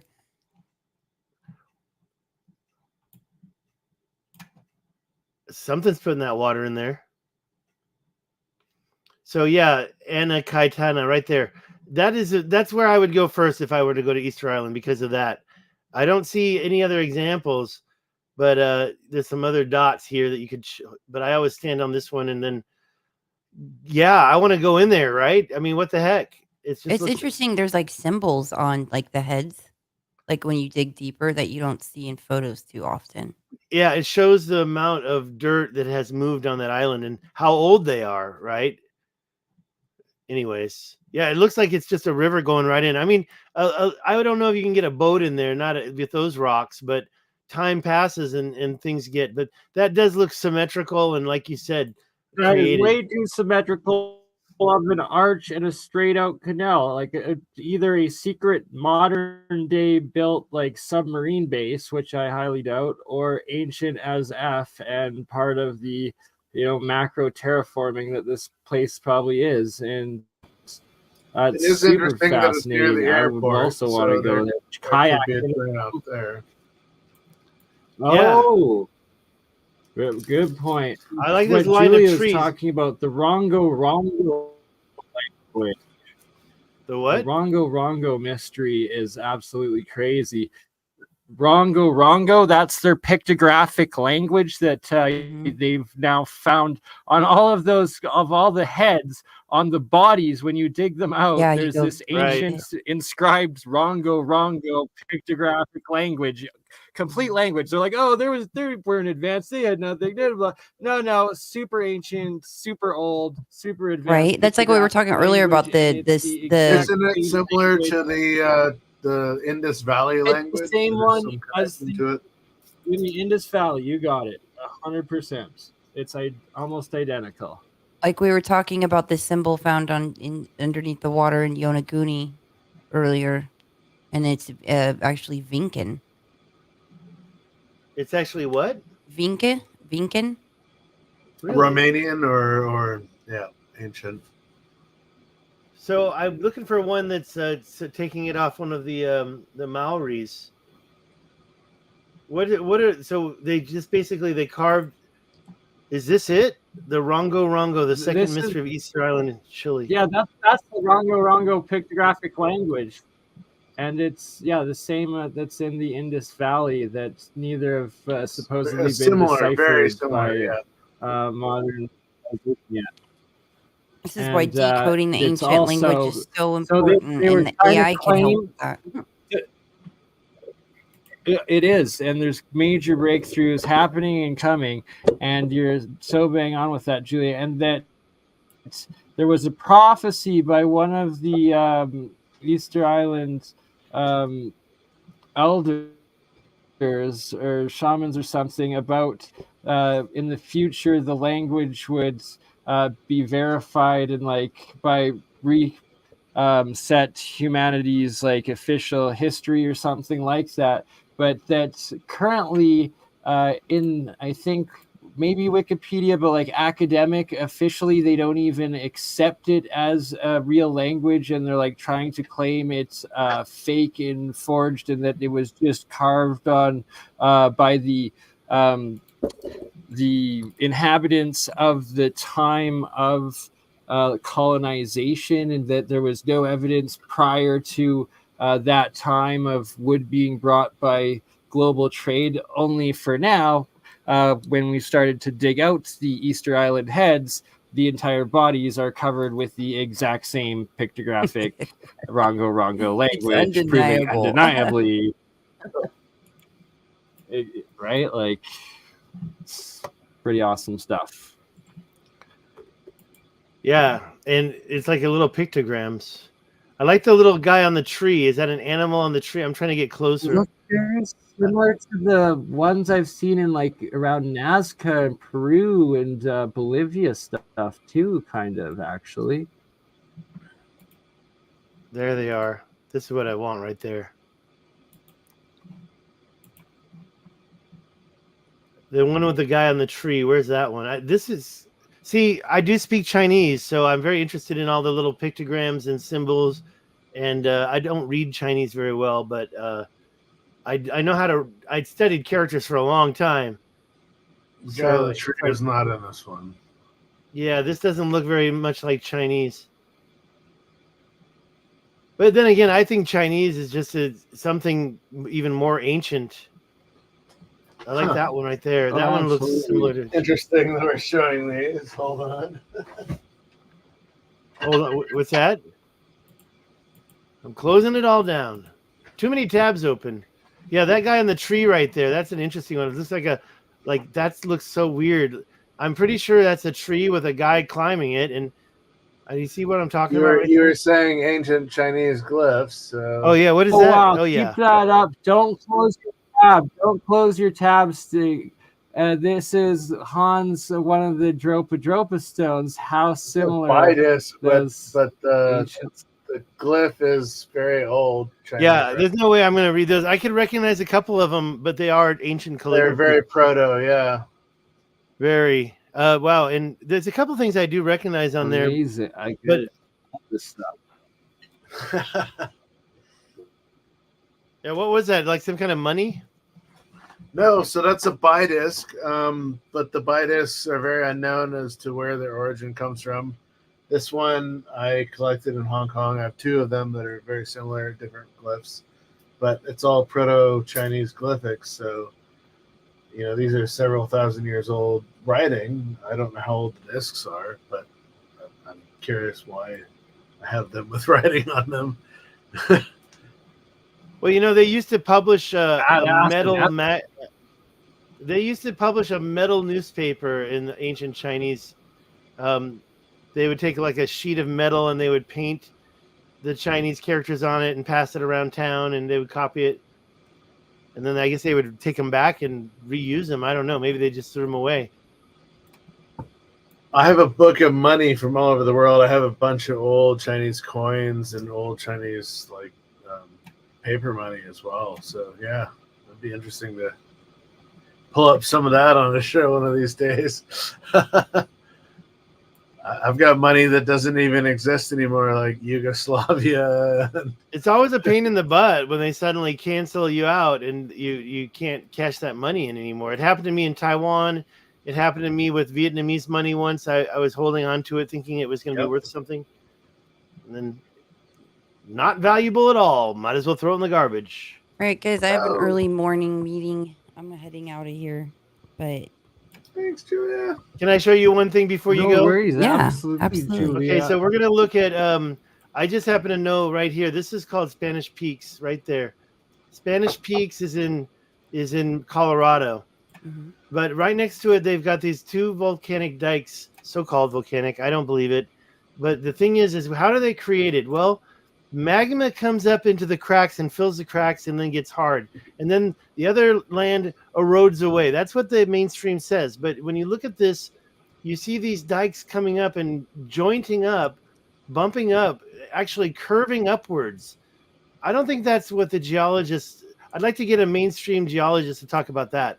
This dike right here, to me, coming from the north and then jointing up with this other dike. And then over here, this other one, it does the exact same thing, but diametrically opposed. Up here, look at the way this thing joints up. Now, yeah, it goes on the other side, but it doesn't meet it. So it's like, did this happen naturally, or is that like created some kind of water like control? The giant walls of America do that. There's so many of them. Anything that they tried to claim as a volcanic dike, pretty much at this point, the exact opposite is most likely dikes. from like the master builders, the Titans, or the Giants. Yeah, right. Like we got Titan dikes or possible leftover biogeology of trees, or who knows. I'm looking for this other picture. Demigod mining. Oh, I'm gonna find it. It's I'm interested to know about the uranium around reshot. Oh, right, the nuclear. So that's what I want to know. I want to know about the uranium around that area. In that area, we'll take a little research. To finish my point, right there in Colorado, some of these they come from mountains. I went to the ones in New Mexico. They start from mountains and they just make straight lines going across water. These two, one is Radial Mountain and the other one Shiprock, right? Shiprock is right along the same path. So you've got basically they're controlling the Shiprock's down here. And Shiprock interlock. Let me put in the lines. So regarding your question about the uranium, I don't know that. How high are all of these? These are 2,000 feet. The mountains are sitting there, and you can drive around the mountains, but down below it's just floodplains, just like out here, right? So, I mean, we can get into the exactly. So you could flood them and essentially turn this air desert stuff into like a paradise, like water cities, water. Well, I'll also have like theories of like Um, just irrigated there's lakes, this inland seas, and habitability. Well, you can see it's Nowlands. 14,000 What's that, feet. Julia? Sorry, And hold then on. down below in the floodplain, it's about 6,000 feet. It to me, it just disturbs, it boggles the mind. Julia, I was going to try to show you a whole line of them. The ones down in okay, first of all, you mentioned Shiprock, so let's go there. It's right over here on the corner near Four Corners, which is right there. I never went to Four Corners. I'm not interested in man-made modern day lines, but when you talk about the Shiprock and these long, I mean, a lot of people just say, "Oh, that's natural." I don't think so anymore. I don't think so. These are volcanic dikes just like the others, and they look like they're put there in a symmetric way. Also, there's some other symmetric things. If you zoom out, you can see this little thing. It's part of it. That's in Arizona, but there's some kind of a weird symmetrical thing happening at Shiprock. And look at this. Look how this line just goes right in the center. It's hard to Have believe. you ever been there? Yeah, I went there. I got a bunch of pictures, and also Michael Collins from Wandering Wolf did some drone footage. That's really nice. And what you get is here. You enter right here, and you drive along this road, and it takes about 4 miles. And then I cut over here, and I got a sample from this one right here. I went, and there's a road. Actually, maybe I'm wrong. Oh yeah. So I drove over it, and then I got a little sample from right here. Because I want to know, these dikes all have different material inside them. The ones up in Colorado look like a black and white granite. What do you do with your sample? Where do you get it tested? Well, that's a different question. And by the way, Nikki Anna Jones, if you're familiar with her channel, she also went up here and grabbed. Did you see? samples. I just had balloons. Did you see that? I did. What? What happened? Seriously, okay. I'm glad somebody saw it because I thought I was tripping. Was that a balloon in your camera? Dude, there was It balloons. popped up on her screen. It was crazy. What did I say? There's a key word that just makes balloons go off. I want to say that word all the time. Exactly. Canyon. No. Let me go down to. Let me just show you the one I went to because Canyon I got some and the samples from this balloons also. go off, baby. Okay, so here we are at Pie Town on Highway 60. And when I drove in here, I had just I almost run out of gas. Look at this way it curves here. But you can see the volcanic dike. It's got the snow on the top of it. I climbed up to the top of this thing. I was totally beat. And I walked across over to this little road here. Where is that road? Where is that road? I got lost? Anyways, it's not really. It's up here. Oh, right there. That's it, right there. So I walked across this, and I was looking for this because right here it reminded me of that stuff I just showed you in South Africa, where it's like double wide at the top. But it's like it turns into this wall. So I got a lot of pictures from here. And yeah, this one is like 100 and something feet high. So I was over here at the 60. Let me just go here first so you can see how high it is. And this is 12 miles long. And it's comes straight out from the mountains, just like the other one, but it's totally parallel. See how big this is? So it's got the spine, the hard crystal spine in the middle, and the loose material on each side. That's the attributes I found. And so I climbed up there and I got a little bit of that. But then there's the other one that's over here, 12. It's like 10 miles out this way. And it's parallel, like the same direction. So here's this one. This one is here and this one is here. It took me a long time to drive over here and get in here. And I think it's right here where I went. And no, that doesn't look like it. And I got a big old rock from the middle of that.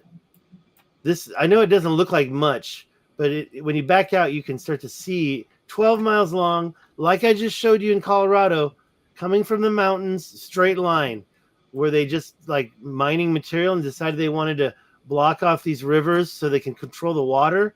Well, that's what my theories are of, like, basically there's this really healing, awesome water beneath the earth and that it was closed off. Like there was things done to cut that off, and think about all the areas throughout the earth that had access to those deep inner earth healing waters And the things that you would have to do. So it may appear to be mining when really it was to cover up those access points around the world.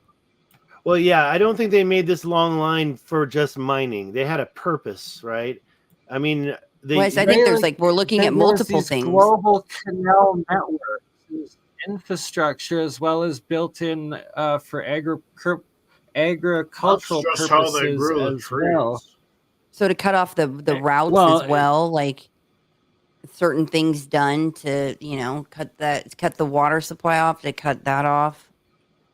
But I really want to know about the uranium. I just feel like there's probably a lot of uranium in that one area. I agree. Yeah. I would love to dive deeper into what the resources are and the minerals or whatever. One thing I found out, Pie Town is right at the Continental Divide, just like the one in Colorado I showed you, which is right here. Up there, this is up near Denver, but in the mountains. 2 dikes, one starting from the mountains. So I put the line next to it. So the line is right here. There's the mountain, there's the dike, and it goes like right there. And then up here, here's the mountain. It kind of wraps around and goes down this way. And there's another one that goes this way too, across the water.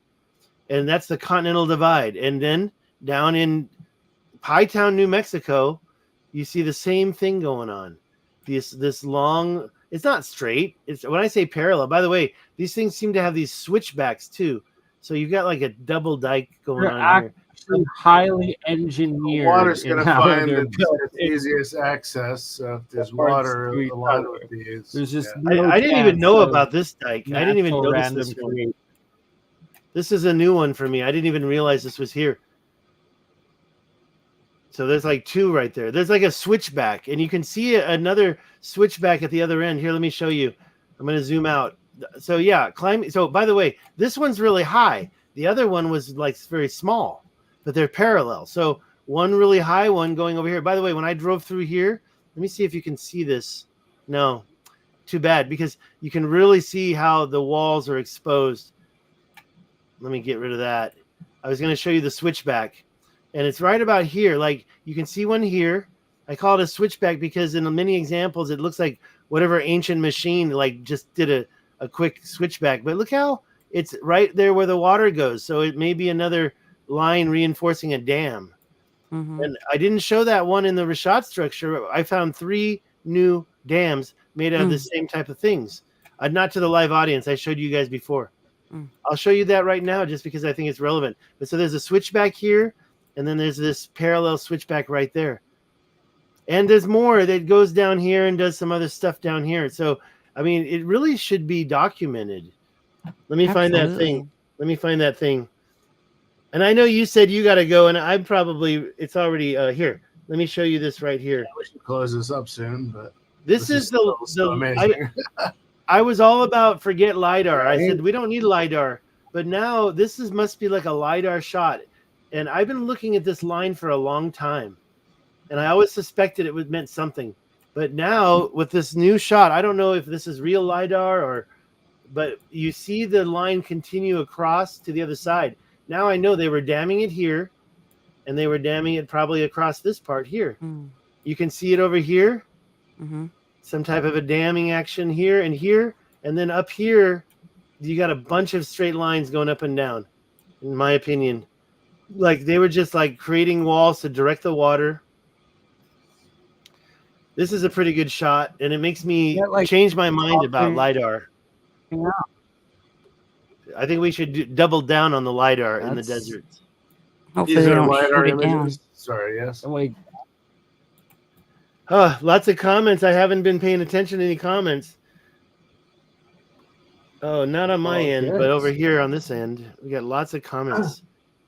So, any more questions about anything at all? And what about you were talking, Bernie? You were talking about Colorado. I want to see that. Is there any chance we can look at it right now? Oh yeah, we can still do that, Julia. If you got to go, and Hans as well. If you got to go, I can end it on your channels if you want. And Stig, we can stick around and do another hour or so. I've got. I don't know about another hour stuff, actually. What is it now? It's almost 2 in the morning. However long. All right, talk to you guys later. Okay, good night, Julia. Good night. Hans, we'll see you guys on the next one. Much love. Yeah, and definitely. I've got morning meetings, so I gotta dust. But this is beyond fascinating. Oh my god. We will I do don't know it where I again, got my this. friend. Thank you, and see you soon. Have a good day tomorrow, Hans, and I will share your website here one more time, brother. And thanks for joining Yeah, us. I gotta subscribe to Julia. What is Julia's website? YouTube? Both links are in the private chat, and then I am also we're live on the channel as well, but that's about to end. But we'll stay live on ours. Appreciate Hans, it. You guys. you don't do YouTube either? You're not I YouTubing? have a YouTube channel. It's called Giza Direct.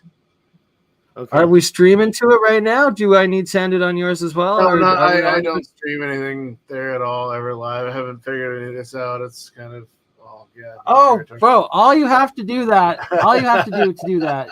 hit the button in the top right corner that says share with your audience. We'll figure it out. This is all new. We can do it on the future. Absolutely. I'm going to be doing that from now on. I'm going to be doing that. Yeah, Giza Direct is where I interview people. I've interviewed a couple of people. I've got a few more lined up. I want to do Patricia Iowan. I want to do Johnny Enoch. Some other you've done a lot of work with Johnny on his channel as well, right? Tim Hogan. I really want to interview him. Stephen Mailer on chematology. Yeah, there's a lot. Getting around to it, finding the time.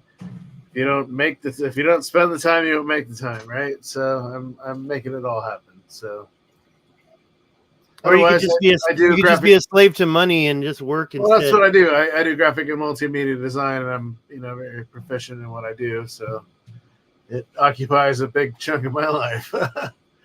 Anyway, appreciate all your guys' time. Cheers. Thank you, Hans. Love. Thanks, Hans. Nice to meet you today. Likewise. Hans is linked there in the live chat. Just also posted Julia's. Now we're going to end it on Julia's.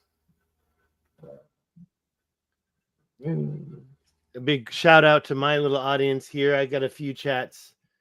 Somebody asked where Jimmy is. Jimmy's getting ready for the... What's going on? Oh, I'm still getting Hans on my stream. Let's see. Jimmy's in Phoenix. Nature doesn't do 90-degree angles. Exactly, Dragnet 53. So exactly. The Rashad structure. It doesn't do 90 degrees. And what is that? That's 90 degrees canals right there with some ridiculous. Also, rivers don't carve themselves into the rock in straight lines. When you've got straight canals going in the same direction for 20 miles, obviously part of a system. So this right here is part of Devon Island. This is part of Devon Island, the northernmost giant uninhabited island of Canada that NASA officially operates and tests all of its remote space equipment, drones on for conditions or whatever. Meanwhile, there's that, and it connects through. Oh, which computer is it sharing? Oh, it's on this one. Here we go. All right, so then there is this is on one of the corners there on Pyramid Bay. So here's one. And then I've seen very similar ones like this in actually South Africa. In Utah as well. South Africa for sure. I can show you some very conical mountains in South Africa. It's not a volcano, but it's perfectly conical. I think it's overburden dumping. I think they created that mound you just showed us. Oh, yeah, look at that one. That's another one in this Pyramid Bay that connects with those 4 channels. Here's another one. So this Devon Island, it literally has these giant 90-degree channel canals going throughout with these entrances of different pyramid hills and mountains at each one. No, I think they What do they call that with the ice right there? Yeah, What and is look that at called? that. There's more of the shores there. Lots But of when it's frozen, the sea ice or glacial ice. This is sea ice, I guess. looks like Like, sea or just lake it's or insane. It's terraformed on a massive scale, whatever it is. yeah. I'm opening up the map over here. And so my okay. Let me know when you got it up. Who, me? You want me to put it up? Oh, okay. I can do that. That's Devon Island right there.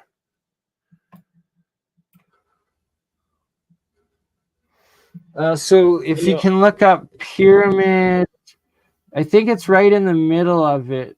Oh, look at that! I'm getting stuff. distracted. That looks. This is very interesting over here. This looks very similar.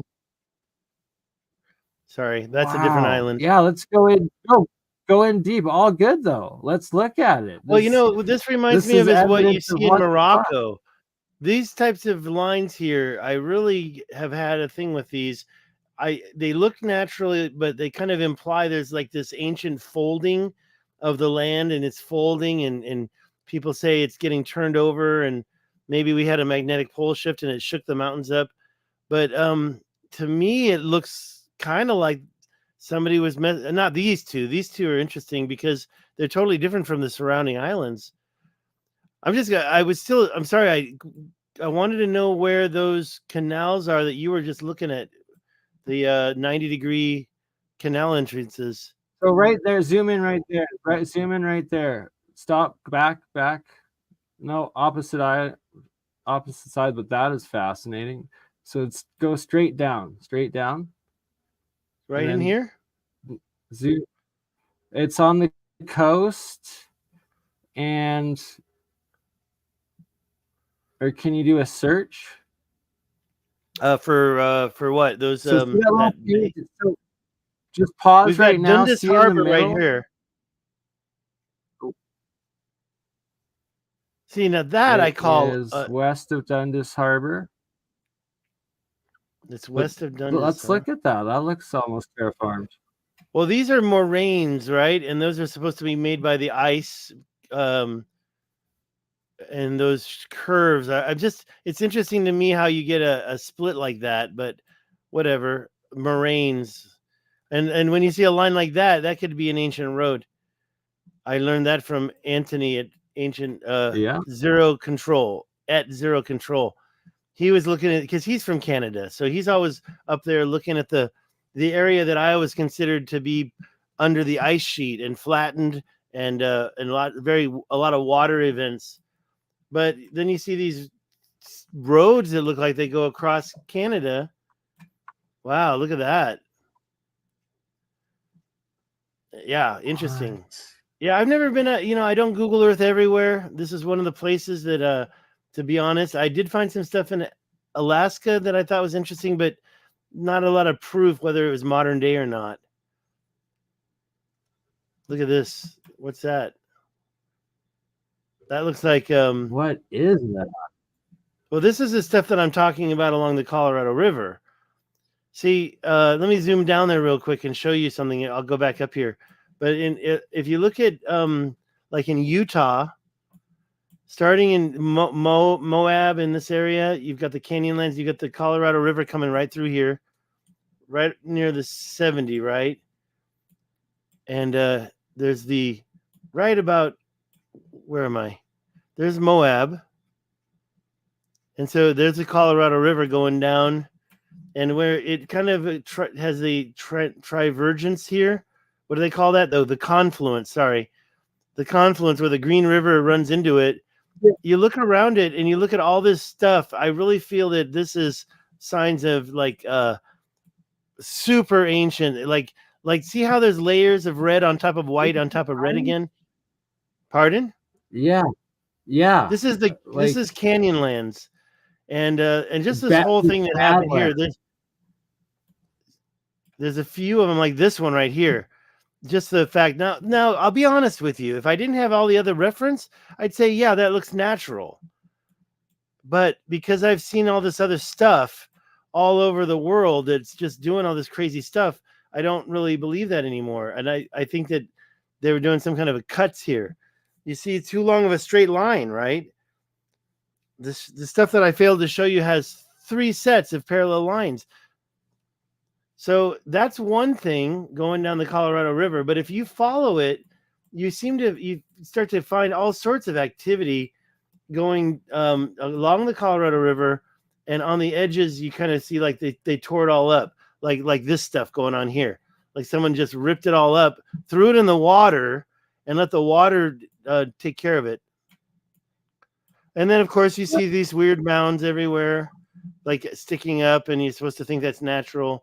I don't know, to a certain point I do believe it looks natural. Where's Colorado River? But these cuts right here, I don't think so anymore. I think that was some kind of they broke that up to get the material and they threw it in the water and let the water placer mine it.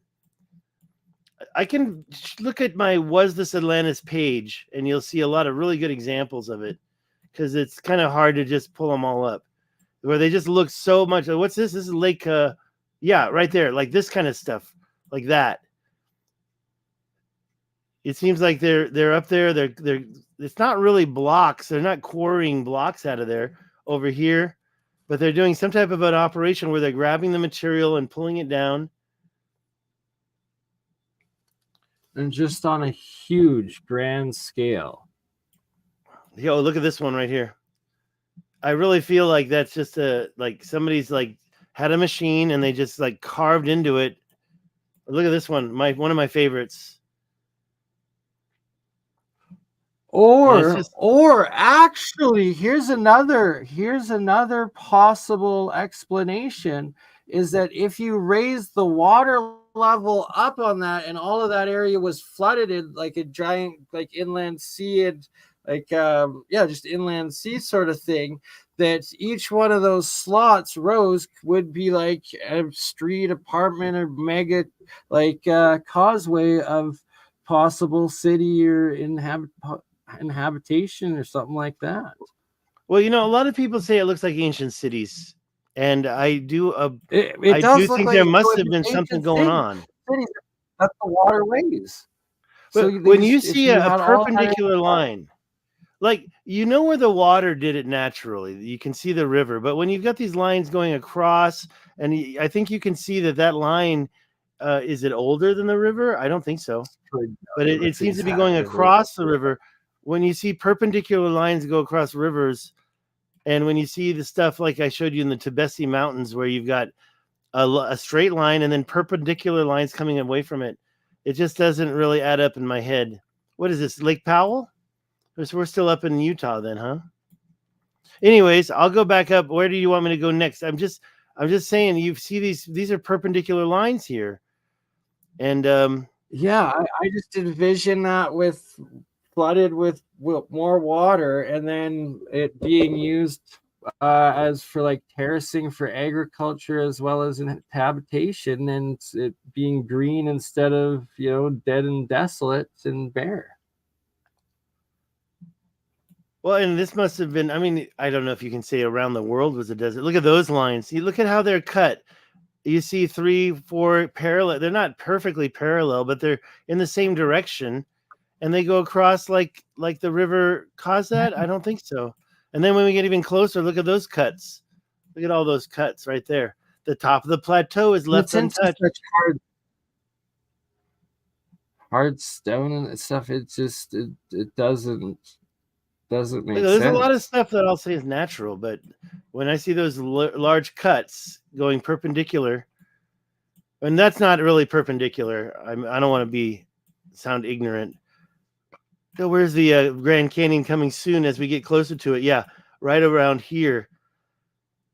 I don't see it all along here, so I sometimes wonder what made it more valuable spot. Sometimes I can zoom in and I can find some action going on, but most of it, I think, is where I showed you earlier. Yeah, look at that. So why are those colors like that? That looks like something was dumped on. Oh, look at, and by the way, look at the cutting right next to it. So again, they're all in the same direction. I mean, I would probably, like I say, if I didn't see anything else, I'd probably say, okay, that's natural. Look at this one. It looks like it's natural, but just because you don't see anything else like it at all, like what happened? Did somebody cut the top of that?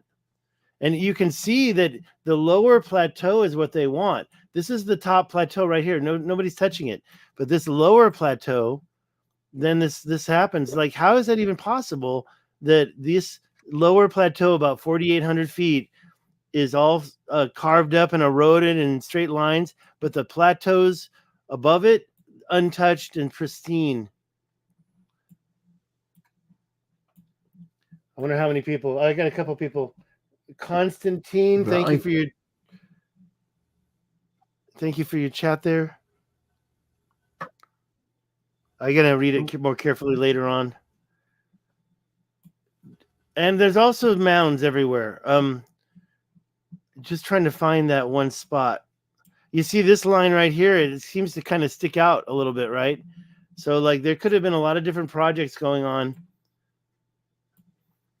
And I'm back over here again. I want to find those good ones, those really good ones, but I guess I just didn't mark them well enough. Look at a lot of those 90-degree angles up there. Like it's just up where? Where you got it marked up there. Yeah, look at that stuff. I'm not sure what I was marking there. It's been a while. There's something around here that I thought was really important, and I just can't seem to find it. But yeah, you get these cuts and it's like, well, that's jointing. But is it? I mean, it just doesn't make sense, especially when there's three different directions of parallel lines. Literal triangles cut. Like, do you see? This is not triangles. That's two directions. And then that mound that I showed you, which is over here. That mound is just like, what the... Why would that be? You see all these straight lines, and then you've got these two round things. Almost looks like one of the Devon Island pyramid issues. Yeah, exactly. All just like you were showing. They call a butte out there, I suspect, is like leftover ancient like civilization. Yeah, some kind of a mound. You know, and whether or not it was for just marking the land or working at the top so you can see everything.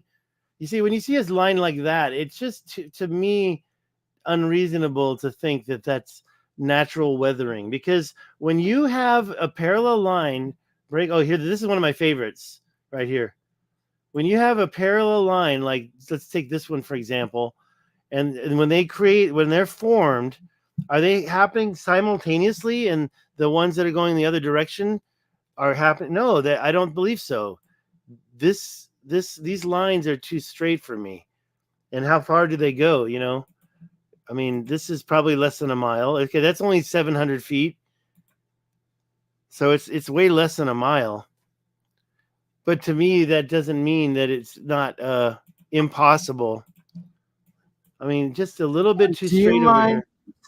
Going back through the canals that you found, like for us to finish it off in the Rakot structure a bit, and like how like there's undeniable evidence of mass terraforming and canal cutting throughout that region, and like almost all of Africa and the Middle East as well. It's crazy. You were showing me how deep they go through, the ones you actually driven through. I walked down this one right here. I got some video. It's on my channel.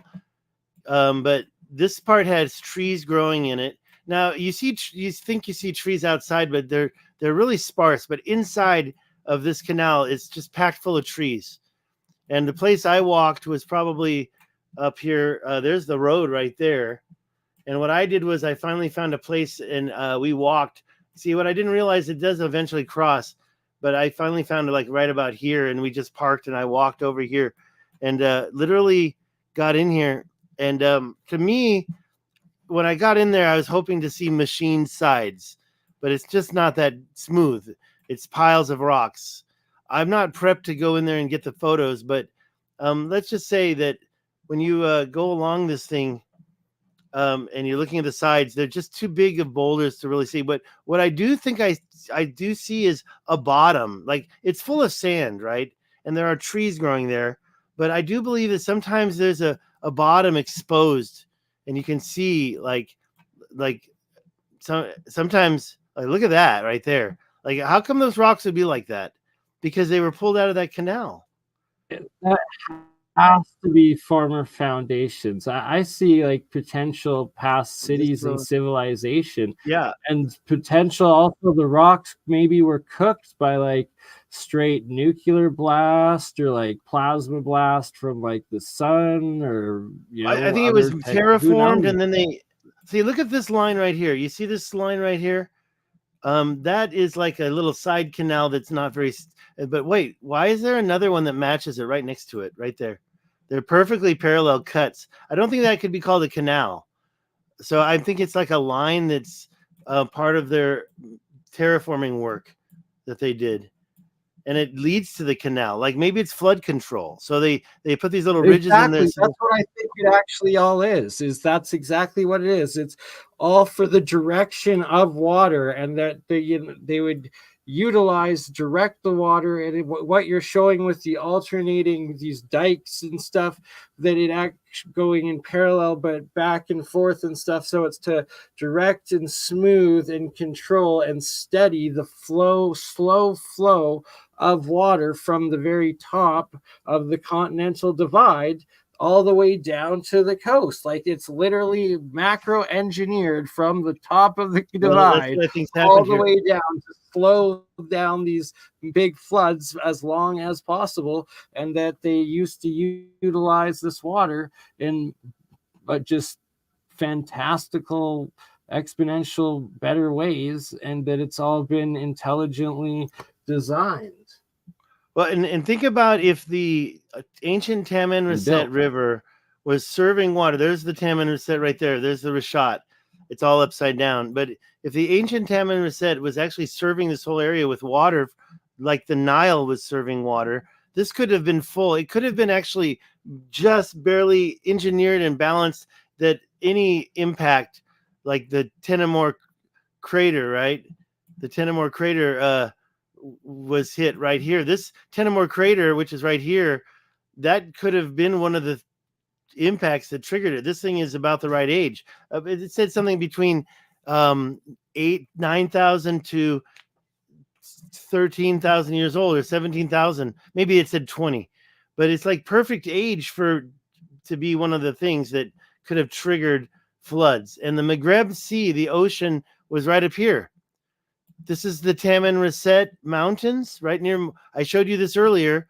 I showed you the quarry fields. The Taman Reset Mountains are right here. The Maghreb Sea was probably about here. And they had it all balanced. And the minute that cataclysm happened, I think impacts. But yeah, going down those two canals, you mentioned the quarrying. This little darker patch on top, I call this Rudolph the Red-Nosed Reindeer. And I guess Graham Hancock as well as Randall Carlson have shown a lot of evidence of this Younger Dryas impact event of like catastrophic, several like giant comets or asteroids hitting the ice caps in the oceans essentially. And I get that would also create absolutely insane tsunamis and wipe out the past civilization. Yeah, and did you take a look at the Carolina Bay survey? You know about the Carolina Bays? No, can you? Let me show you. But basically, they're all like, please do show this. Yeah, it's going to take me I love that. Well, you know what you can do is look it up on the internet and look up Carolina Bay. Let me do it from scratch, so anybody can do it. Carolina Bay survey, right here. Let's try that, and you get to this website. That's it. That's a picture of the Carolina Bays. They're all elliptical.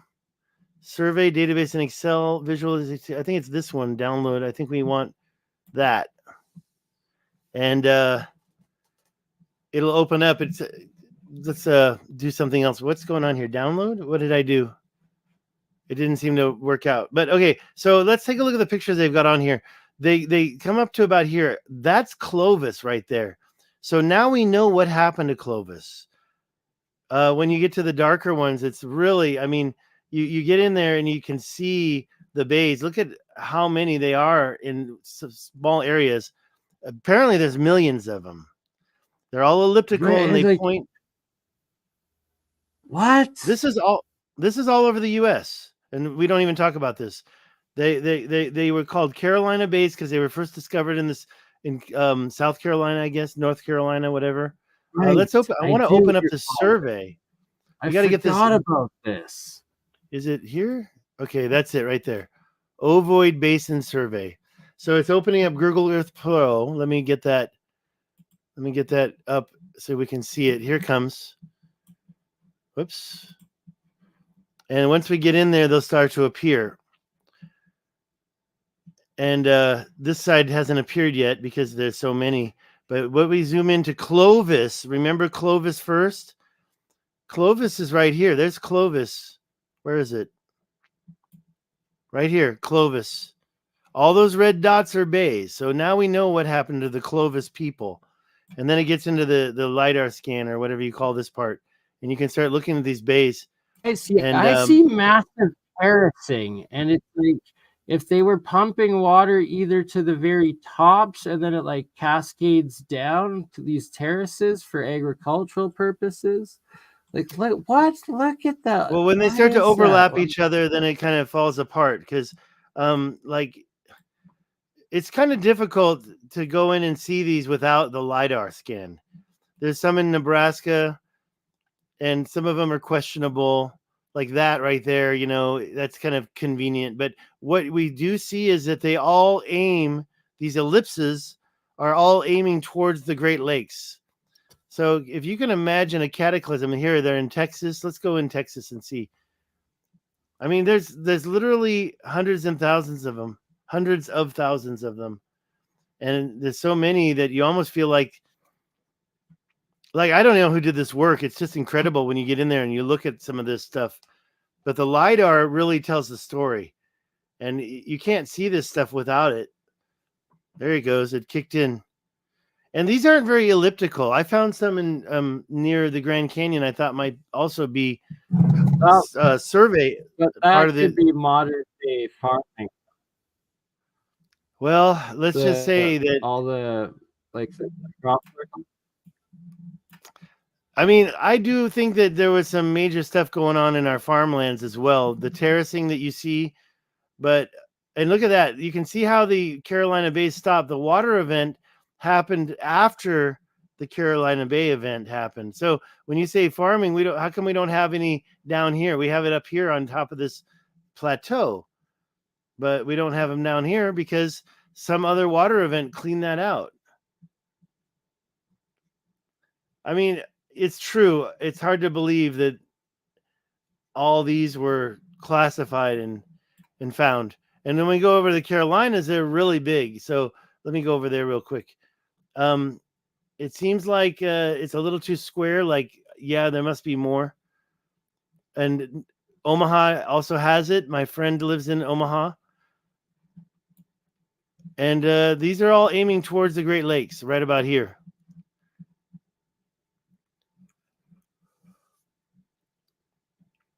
So to me, I think this is a major smoking gun.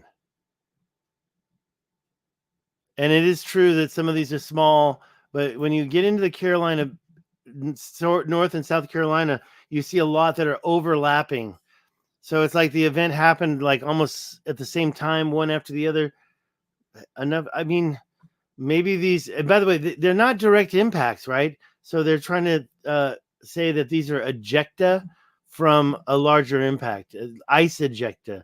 So they automatically filled with kind of water and mud, and they're very shallow. They're not deep like craters would be deep, but this is more like ejecta. So it's more likely bomb blasts, like giant. It looks like it's bombed out remains of former civilizations, because you see all these 90-degree angle, what looks like foundations or like basements of original like structure, and then in the center of them all of these giant freaking circular craters, bomb blasts potentially. Yeah, it could have been something like that. I think water must have been involved, like the ejecta was ice, like from the ice sheet or something. But honestly, I mean, we know what happened to Clovis. Sorry, not COVID. The ovoid basin. And by the way, this gets updated, so make sure you have the 2023, or a bunch of them will be missing. Yeah, I'm gonna shut this down, but there's one slide that I have that kind of shows. Let me see if I can find that real quick. And I think I have it ready to go. Could be wrong. It just kind of shows the directions of all these lines. Here's the ones I found in New Mexico. And I thought these craters were also the same type of thing. But I talked to Antonio Zamora. He's like the guy, and he says that's not. It's too far away, he says. I'll just go ahead and believe him. I can't find that one. It's basically pointing all the way towards the Great Lakes. Here's that one that I couldn't find. Here, these geometric quarrying lines. So I showed you the one in Tassil Niger, but these lines on the left, I was going to find them for you, and I just missed them. But yeah, and they go on for a few miles.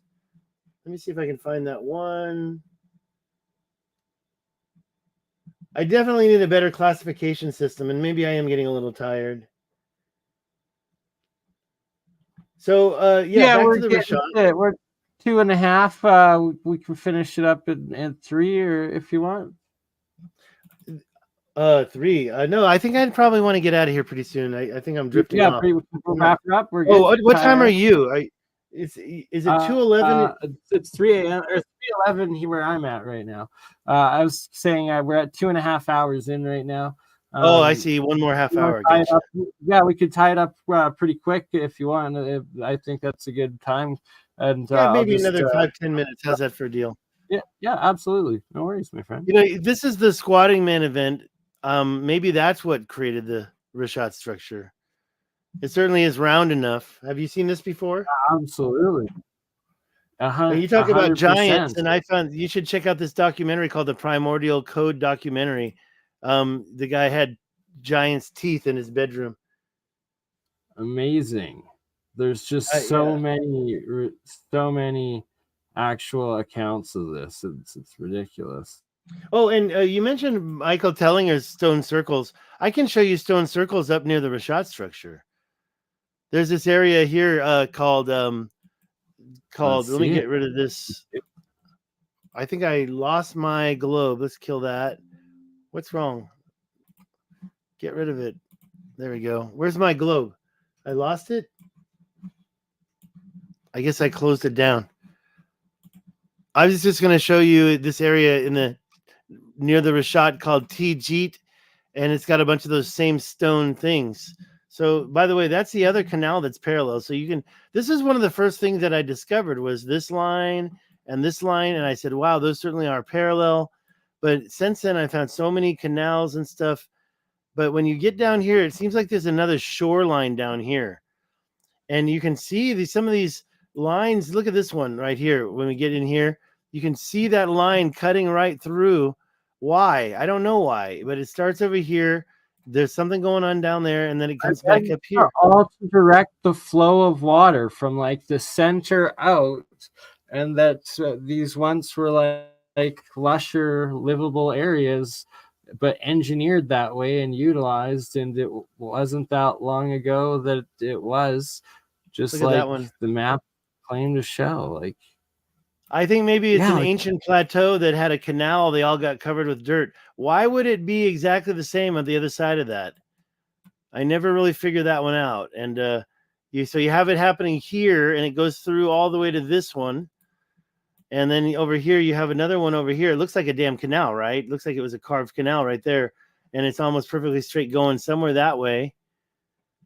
So yeah, some type of activity broke that up, and it has it on the other side. You can even see the line, like they made the dam. Maybe it's modern day, but it seems like it's cutting through all the way across, right? And that's like a 50 miles, so I don't know. Okay, so I was promising you stone circles over here.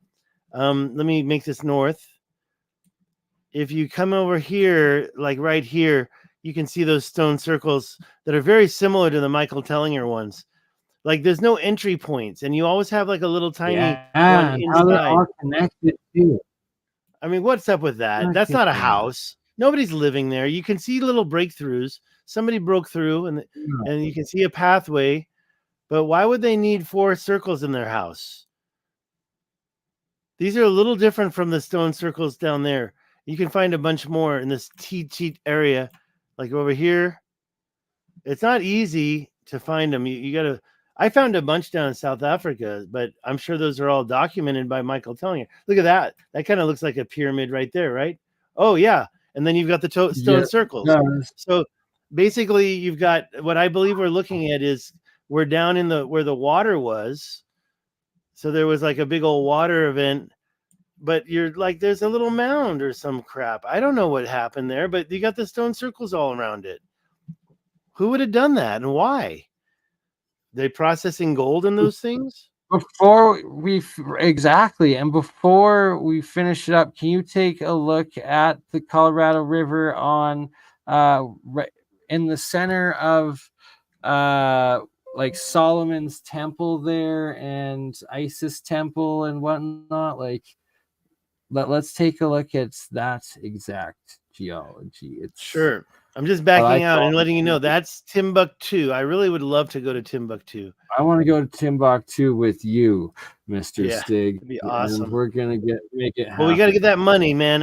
You know what? I just went from $10 a month to $120 a month because of Jimmy, and he got me 5,000 new subscribers. I really want to make those subscribers happy.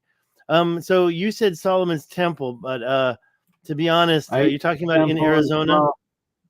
There's the Grand Canyon. Yeah, it's in the lookout. It's right below the main lookout point of the Grand Canyon. I might be going to the Grand Canyon for the first time ever very soon. The one thing though is a lot of the stuff I've shown you. You need to have an airplane to get around there. Maybe I should just look it up. It's a no-fly zone. But it's a no-fly zone. Cliff Sorry, in one Arizona. second. I just want to show you the reference of the area. Like it's okay.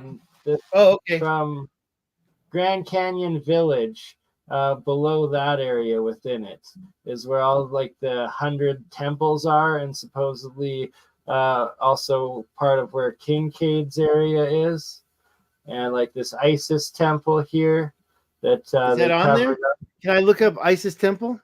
Yeah, Isis temple. Yeah, Solomon's temple is also right across from it. All right. Here it's covered up. There was the in the 1950s or early 60s, they had this supposed plane crash in the Grand Canyon, and the FBI went in, and a bunch of government agencies went in, and that is when now Isis temple.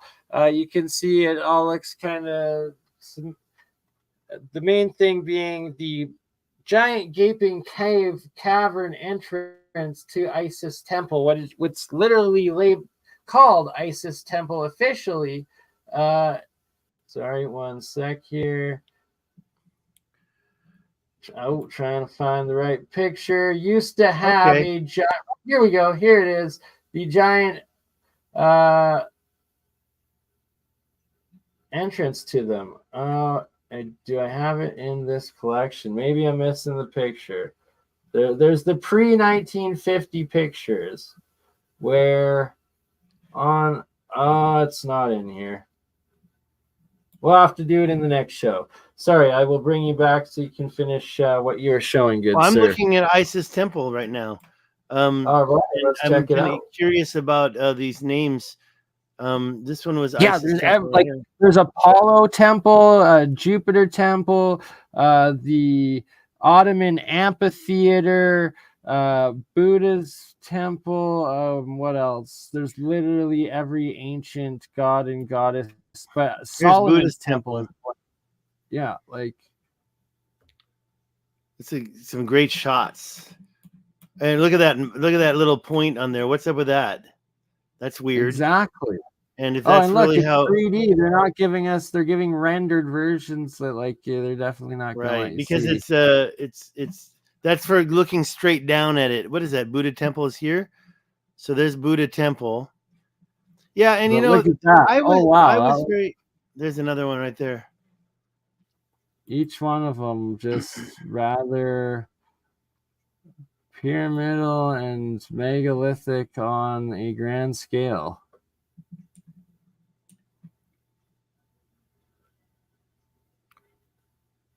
Yeah. Solomon's temple as well in there. Sign? What is this? Ribbon Falls sign. It's just a sign? Oh, it's a falls. Okay. But where's the sign? Nice. Yeah, and I don't really have the guts to go out there and just camp. But, I need my electricity. I need my internet connection. I was thinking about getting that Starlink. So that's okay. So here's that big line that's in that map you just showed. That's an interesting one. It's kind of straight, but it goes directly, not exactly directly north. Maybe not north. But oh, by the way, one thing that I didn't make clear about the little thing where is it? Where am I? This thing right here. When you align it like that, look at the direction that it's aligned at. So you're like taking them and putting them in like maybe an alignment, north-south alignment, or I shouldn't say north-south. I should say to the top. But when you look at that, look at my little gauge. Moon, 45 degrees. Pardon? I'd love to see the sun and moon on the horizons, on the equinoxes, solstices. Well, it could be a each solstice year from those spots, because I bet. Unfortunately, I don't have a way. I mean, okay. That's fine. Right here. Is it? How many is it? So let's align it. Let's align it real quick and take a look at the degrees. So there, that is 320. Let's say 320. Okay, let's turn it this way. That is 226. Turning it this way, this is 147. Going all the way back the other way, this is 47. I don't know if that's like an ancient solstice or not.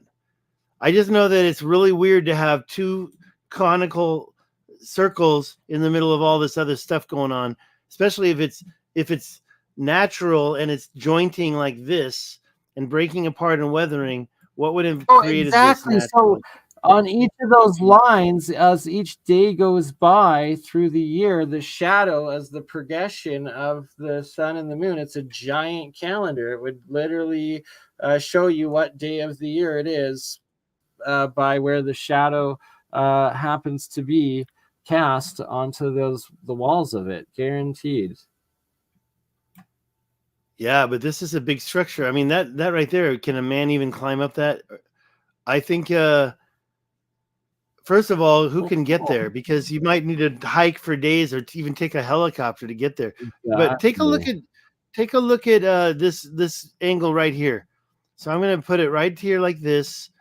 Make sure it's 2D. Okay, there. Now look at my compass down there. Look at the shape. Now I'm going to go all the way back out to the Rishat structure, and I'm going to take a look at the same two mounds that are being created, in my opinion, out here. Rudolph's nose and the other mound right there. So there's two mounds. If you look at the maps, it only mentions one, and then you do this. Now look at my compass.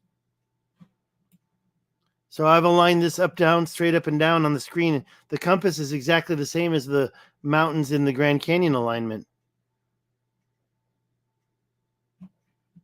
And I even found one more, but it's been a long time.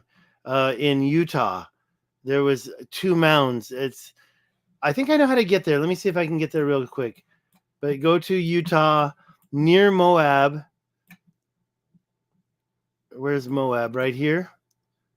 near Moab. There's these two mounds. So that's Moab right there. Okay. So one thing that I always question is out here. You have this mound right in the middle of this valley. Why? I don't know. You have stuff like this. Look at those cuts right by a river, right? Right by the Colorado River. That's near Moab. So I think that's kind of some kind of ancient mining. But what I'm looking for is the mounds that I've seen in the past. Where did I see those at? It's been a while. Maybe I won't be able to find them. I know that if you look at my Was This Atlantis page, you can see these mounds. Look at this one right here. This just doesn't seem like you can say, oh, yeah, ancient wind. It looks to me like there's a machine. Look at those perpendicular cuts, perpendicular from the river. To me, that screams for attention. Also, these arches. Why are all these arches in one place? Now, this arch right here, I don't know it. I've never seen it before. Can't see it. But I'll tell you one thing. There's a lot of these arches that are exactly next to these volcanic dikes. There you go. I mean, I believe that these arches were the artwork of giants because there's so many in this area. Right? Some of them are, I know. some of them They're are quite not impossible. But they could also be solar calendars, like the way the moon and the sun cast a shadow sort of thing with them.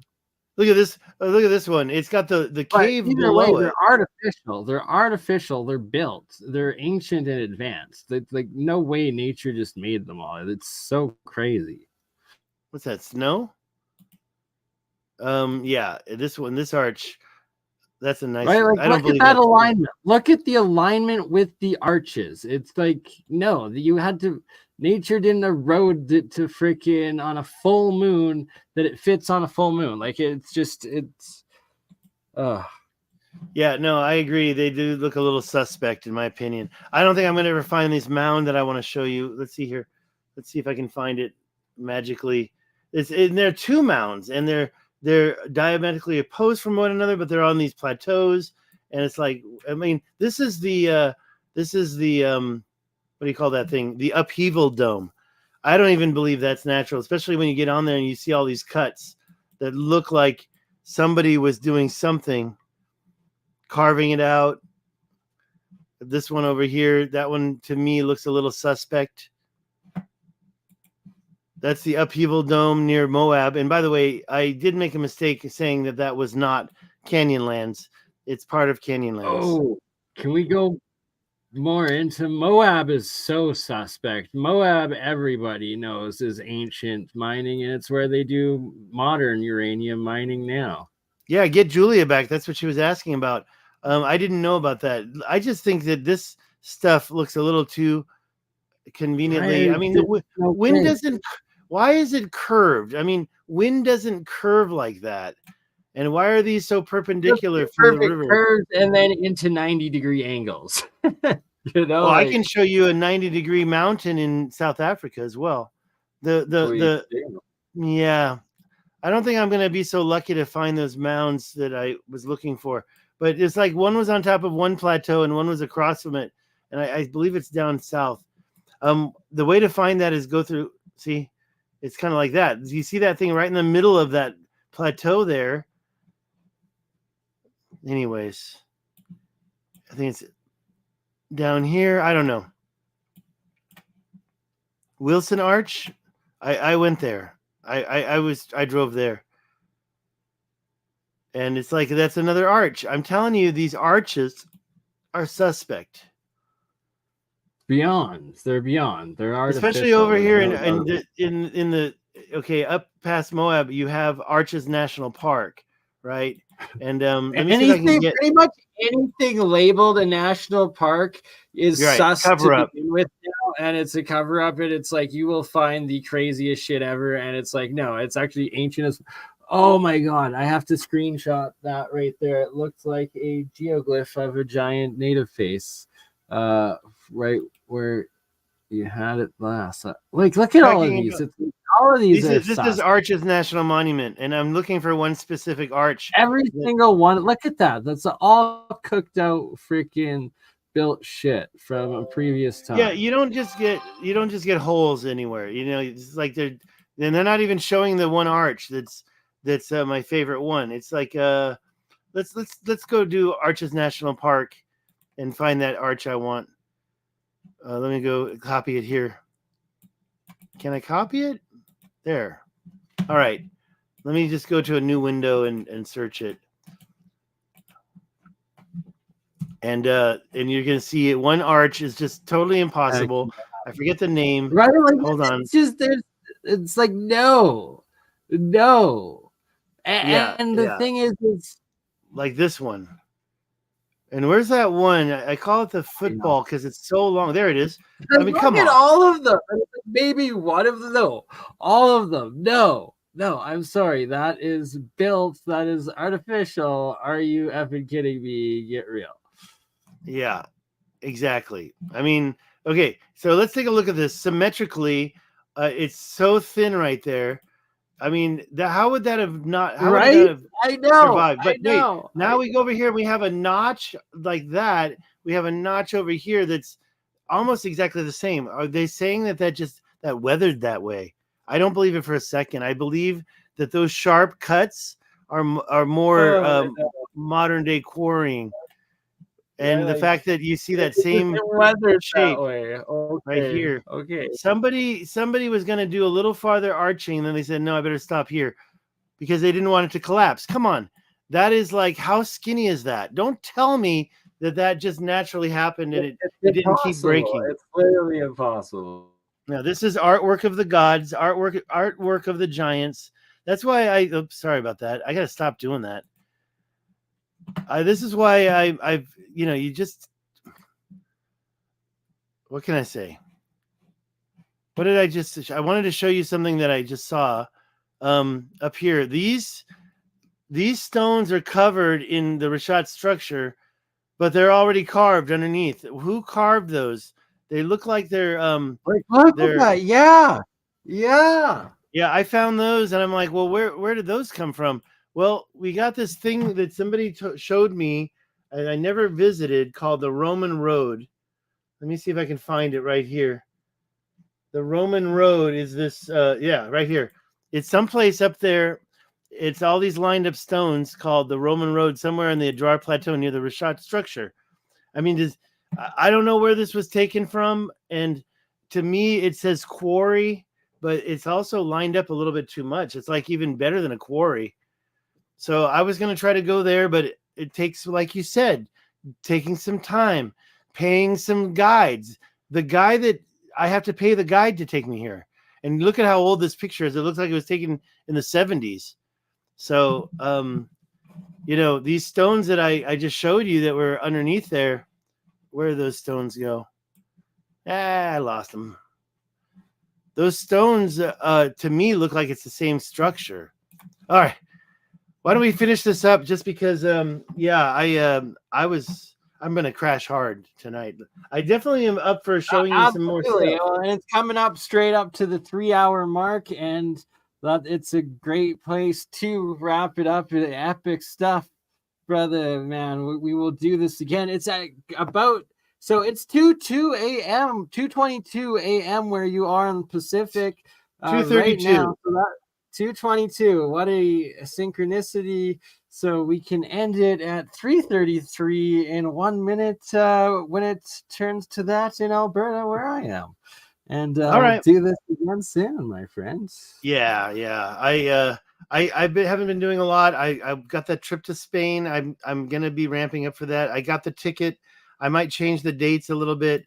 But yeah, that's gonna be a big trip. I did a terrible job documenting the Rishat structure. I tried my best. I got lots of toys. My friend just gave me this. So this is going on the next trip. This is not a new GoPro, but I already been playing with it, and I'm really excited to take it to my next trip. It's called a Karma stick or a Karma. It's GoPro Karma stick. So, it's a GoPro 7. It's nice. Just another toy. Yeah, and I do some really good shots. And maybe get someone else and get my, because I had someone helping me with shorts, and they're like, "Oh, I want pictures of you in the truck. And what was the name of the truck? A Hilux? Yeah, and I didn't have any that I had a couple of them, but I just couldn't provide. So, I couldn't do that documentary that everybody's clicking on. My video is really real crap. And I really need to take a drone back in. They did try to take a drone from me, but I got tricky and bribed him with an alcohol bottle.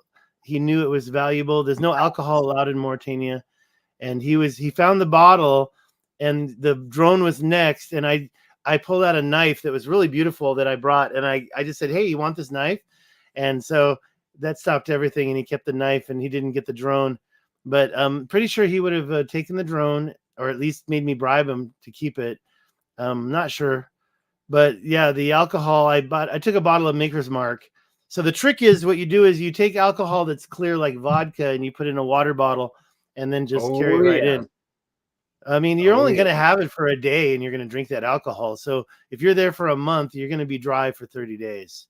So we're going to be taking in giant freaking trailer full of Culligan bottles if we're going in for a month. And there's always that trip through Morocco too. If you can drive a vehicle from, say, Spain or Europe and look, I went to the Rashat. A couple other YouTubers went to the Rashat, but every year Europeans go to the Rashat in their caravan. They'd have trucks, they have Jeeps or whatever. There's one really attractive woman who's doing, I don't remember what she did, but she was in the Rashat. I think she was either motorcycle riding, but she was going nuts through Africa. So if you search in other languages such as Spanish, you sometimes get to these destinations. People have been there already. And I've got a few hookups on my previous trips. A place to camp called the White Valley. I was thinking about camping there, and there's a lot of things that can be done. In what you were talking about, camel. I don't know about riding camels, but I want to get out to that Giant's Quarry I showed you, and the 6 mile long quarry field. That would be to get out there, team, and get out there with the LiDAR drone and spend like a couple months or something there, and at the same time also like working with the locals, setting up interviews with like their elders, like the cultures, stuff like that, and making content for the world, basically investigating the local stuff while exposing the ancient and just getting it out there. I think it's really important and that's why I'm so transparent with it all. I put all my links on the Was This Atlantis page. I put the videos, going to the Rashat, paying out of my own pocket. It's getting to a point where I need to figure out a money solution. The books that I showed you earlier, I haven't sold any in a long time. They're on Amazon. E-versions are on Amazon. Fellow Albertans out there. What's that? To all my fellow Albertans out there, Stig's written the book, The Oil Sands of Alberta, with a picture of Taipei background. And by the way, I developed that whole. You talked about doing graphic design. Oh no, that was Hans. Was Hans. I did everything on this book. So this book was like my art, and I do paint too. So maybe in another 5 years, I'll just stop trying to do all this and I'll just start painting. And I should get back into painting now. So we'll go to those places and paint them while we're there. And got it. Then do it on unstretched canvas so they can all be rolled up and brought out, and do them in acrylic so they dry quickly. No oil and stuff like that. BurnEye, BurnEye. Yes, sir. It is BurnEye. My original channel was Bernard Conkin. That was my I was a citizen watcher channel auditing? Account. No, just like my original YouTube channel that I had before I became a YouTuber, but it was attached to my past university email account because it was Google. And then I started YouTubing. I got up to like 3,000 subscribers in the first year. This was like 3 years ago. And then I did this 48-hour like multi-stream on a whole bunch of channels. 24 hours in, some like the porn bot spammer dude, whoever, the guy that runs it has an extremely small penis. And I know that for a fact because I put the link in the live chat for random people or people join in, and they used like other community members like profile picture and name for me to let them in. And like I was looking away for a sec, walking from one computer to the other, and by the time I got to the other computer, this little East Indian dude was wiggling his like worm that was like literally half an inch big, like ooh, for about 10 seconds before I could end it or boot him. And then I still streamed like another 24 hours of like other content and like a panel and stuff like that afterwards. And a week later, they just banned my channel altogether. But yeah, so that's weird. I don't know why I'm ranting about that. My name is Bernard or Bernie. Yeah, BurnEye. And they didn't even let you get your content? Did they let you download all your stuff? Or like nope. I've been working trying to download nothing. I had like I've been monetized since 2009. And I put up some clickbait videos to get monetized, and I got like 100,000 views, and it's still up. It's one of my most viewed videos, but I used a title that was completely different and basically implied it was something sexy. And I don't want to get too into it, but then I also did a clickbait video that got 600,000 views. It was a Nicki Minaj uncensored photos titled, and of course there was definitely photos, but none of them were her totally nude. There was the thumbnail. This was back when you couldn't just upload a thumbnail. It took a long time to make it so you could upload a thumbnail. So I was able to do it. I uploaded a thumbnail of her when she had like electric tape over her nipples, and that turned into a big clickbait. It had some funky song that they could kind of get into. They thought it was her, but it wasn't her. And then, hilarious. Years down the road, they eventually had to be deleted. They were getting not just flagged, but it was really hurting my channel. I got demonetized twice during Adpocalypse. They just kind of, I had to delete anything that I didn't create myself. So I still have like 1,000 videos from me in Taiwan. And it was kind of, the theme was 20 years in Taiwan. I was going around Taipei showing buildings, and they're all in there. And maybe if I can control this data and get all these videos off the channel, then I'll redistribute them into other channels that I've got. Some are about Taiwan, some are about English learning, some are about marketing, and then the ancient history might go into its own channel, because right now I'm only making $100 a month. So it's not going to hurt me. It's not going to hurt me. It's insane what they do. It's like they cut. So they finally monetized me 6 months ago after like denying me and deleting all my channels and stuff. And it was like the first 3 months I was making $1,500 a month, and then it's like it dropped down to $300, and then it dropped down to $100 a month now. It's crazy. And they take 60% of donations because I'm Canadian. So it's like YouTube or Google.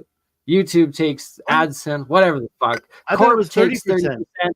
And then American government, Uncle Sam takes another 30% before they send it to me. So I only get 40%. And then it's like on top of that, then the Canadian government wants like another 30%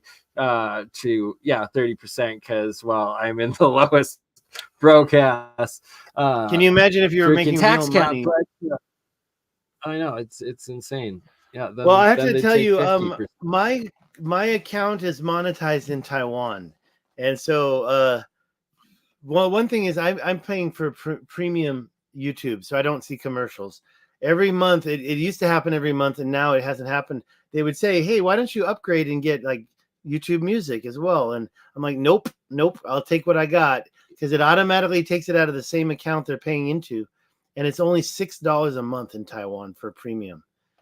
So it's like Man. if I get premium, and I can't live with, I can't do YouTube without premium. Those commercials are too much. So I watch too much YouTube. Anyways. I watch it through X. If you freaking load a video through Twitter, it blocks. Elon literally has installed freaking software that blocks the YouTube ads out of him. Well, so anytime I'm playing and sharing a video off of YouTube, I play it through Twitter to make sure on stream it doesn't get interrupted with a shit ton of ads. Well, it's if I ever lose that premium, that's what I'll do. I also have been using this Brave browser. I think Brave browser can block ads too. Oh yeah, Brave is good. I'm gonna start using it, and then I have another YouTube channel called Was This Atlantis. Even you can go to youtube.com/wasthisatlantis, or I even have the website wasthisatlantis.com. And I might migrate videos over there, or if monetization never happens, then I'll try to turn that into it. I'm kind of proud of my shorts. Check out my shorts. But wow, I think we probably lost all the viewers until now. We're talking about our own personal stuff. Let me see who's on. Oh, I just closed that. And then let's get out of here. No new comments. Carol, thank you for your support. Some guy named Crypto Alchemist commented. Konstantin Gubernik says he found a circular structure in some. Wow, I'm looking at the. Oh, I must be really far behind in the live stream. Okay, maybe there's a new comment. I fast forward that. It's 3:45 a.m. Alberta time right now. I definitely got to get my arse to bed, and we are 3 hours and 6 minutes in. Much love, Stig. David, we will do this again. And it's a pleasure. And yes, I'll hit the exit and much love, my friend. I'll be around. Have a good one. Thank you. You too. We will do it again next week if you want. Is that it? Over?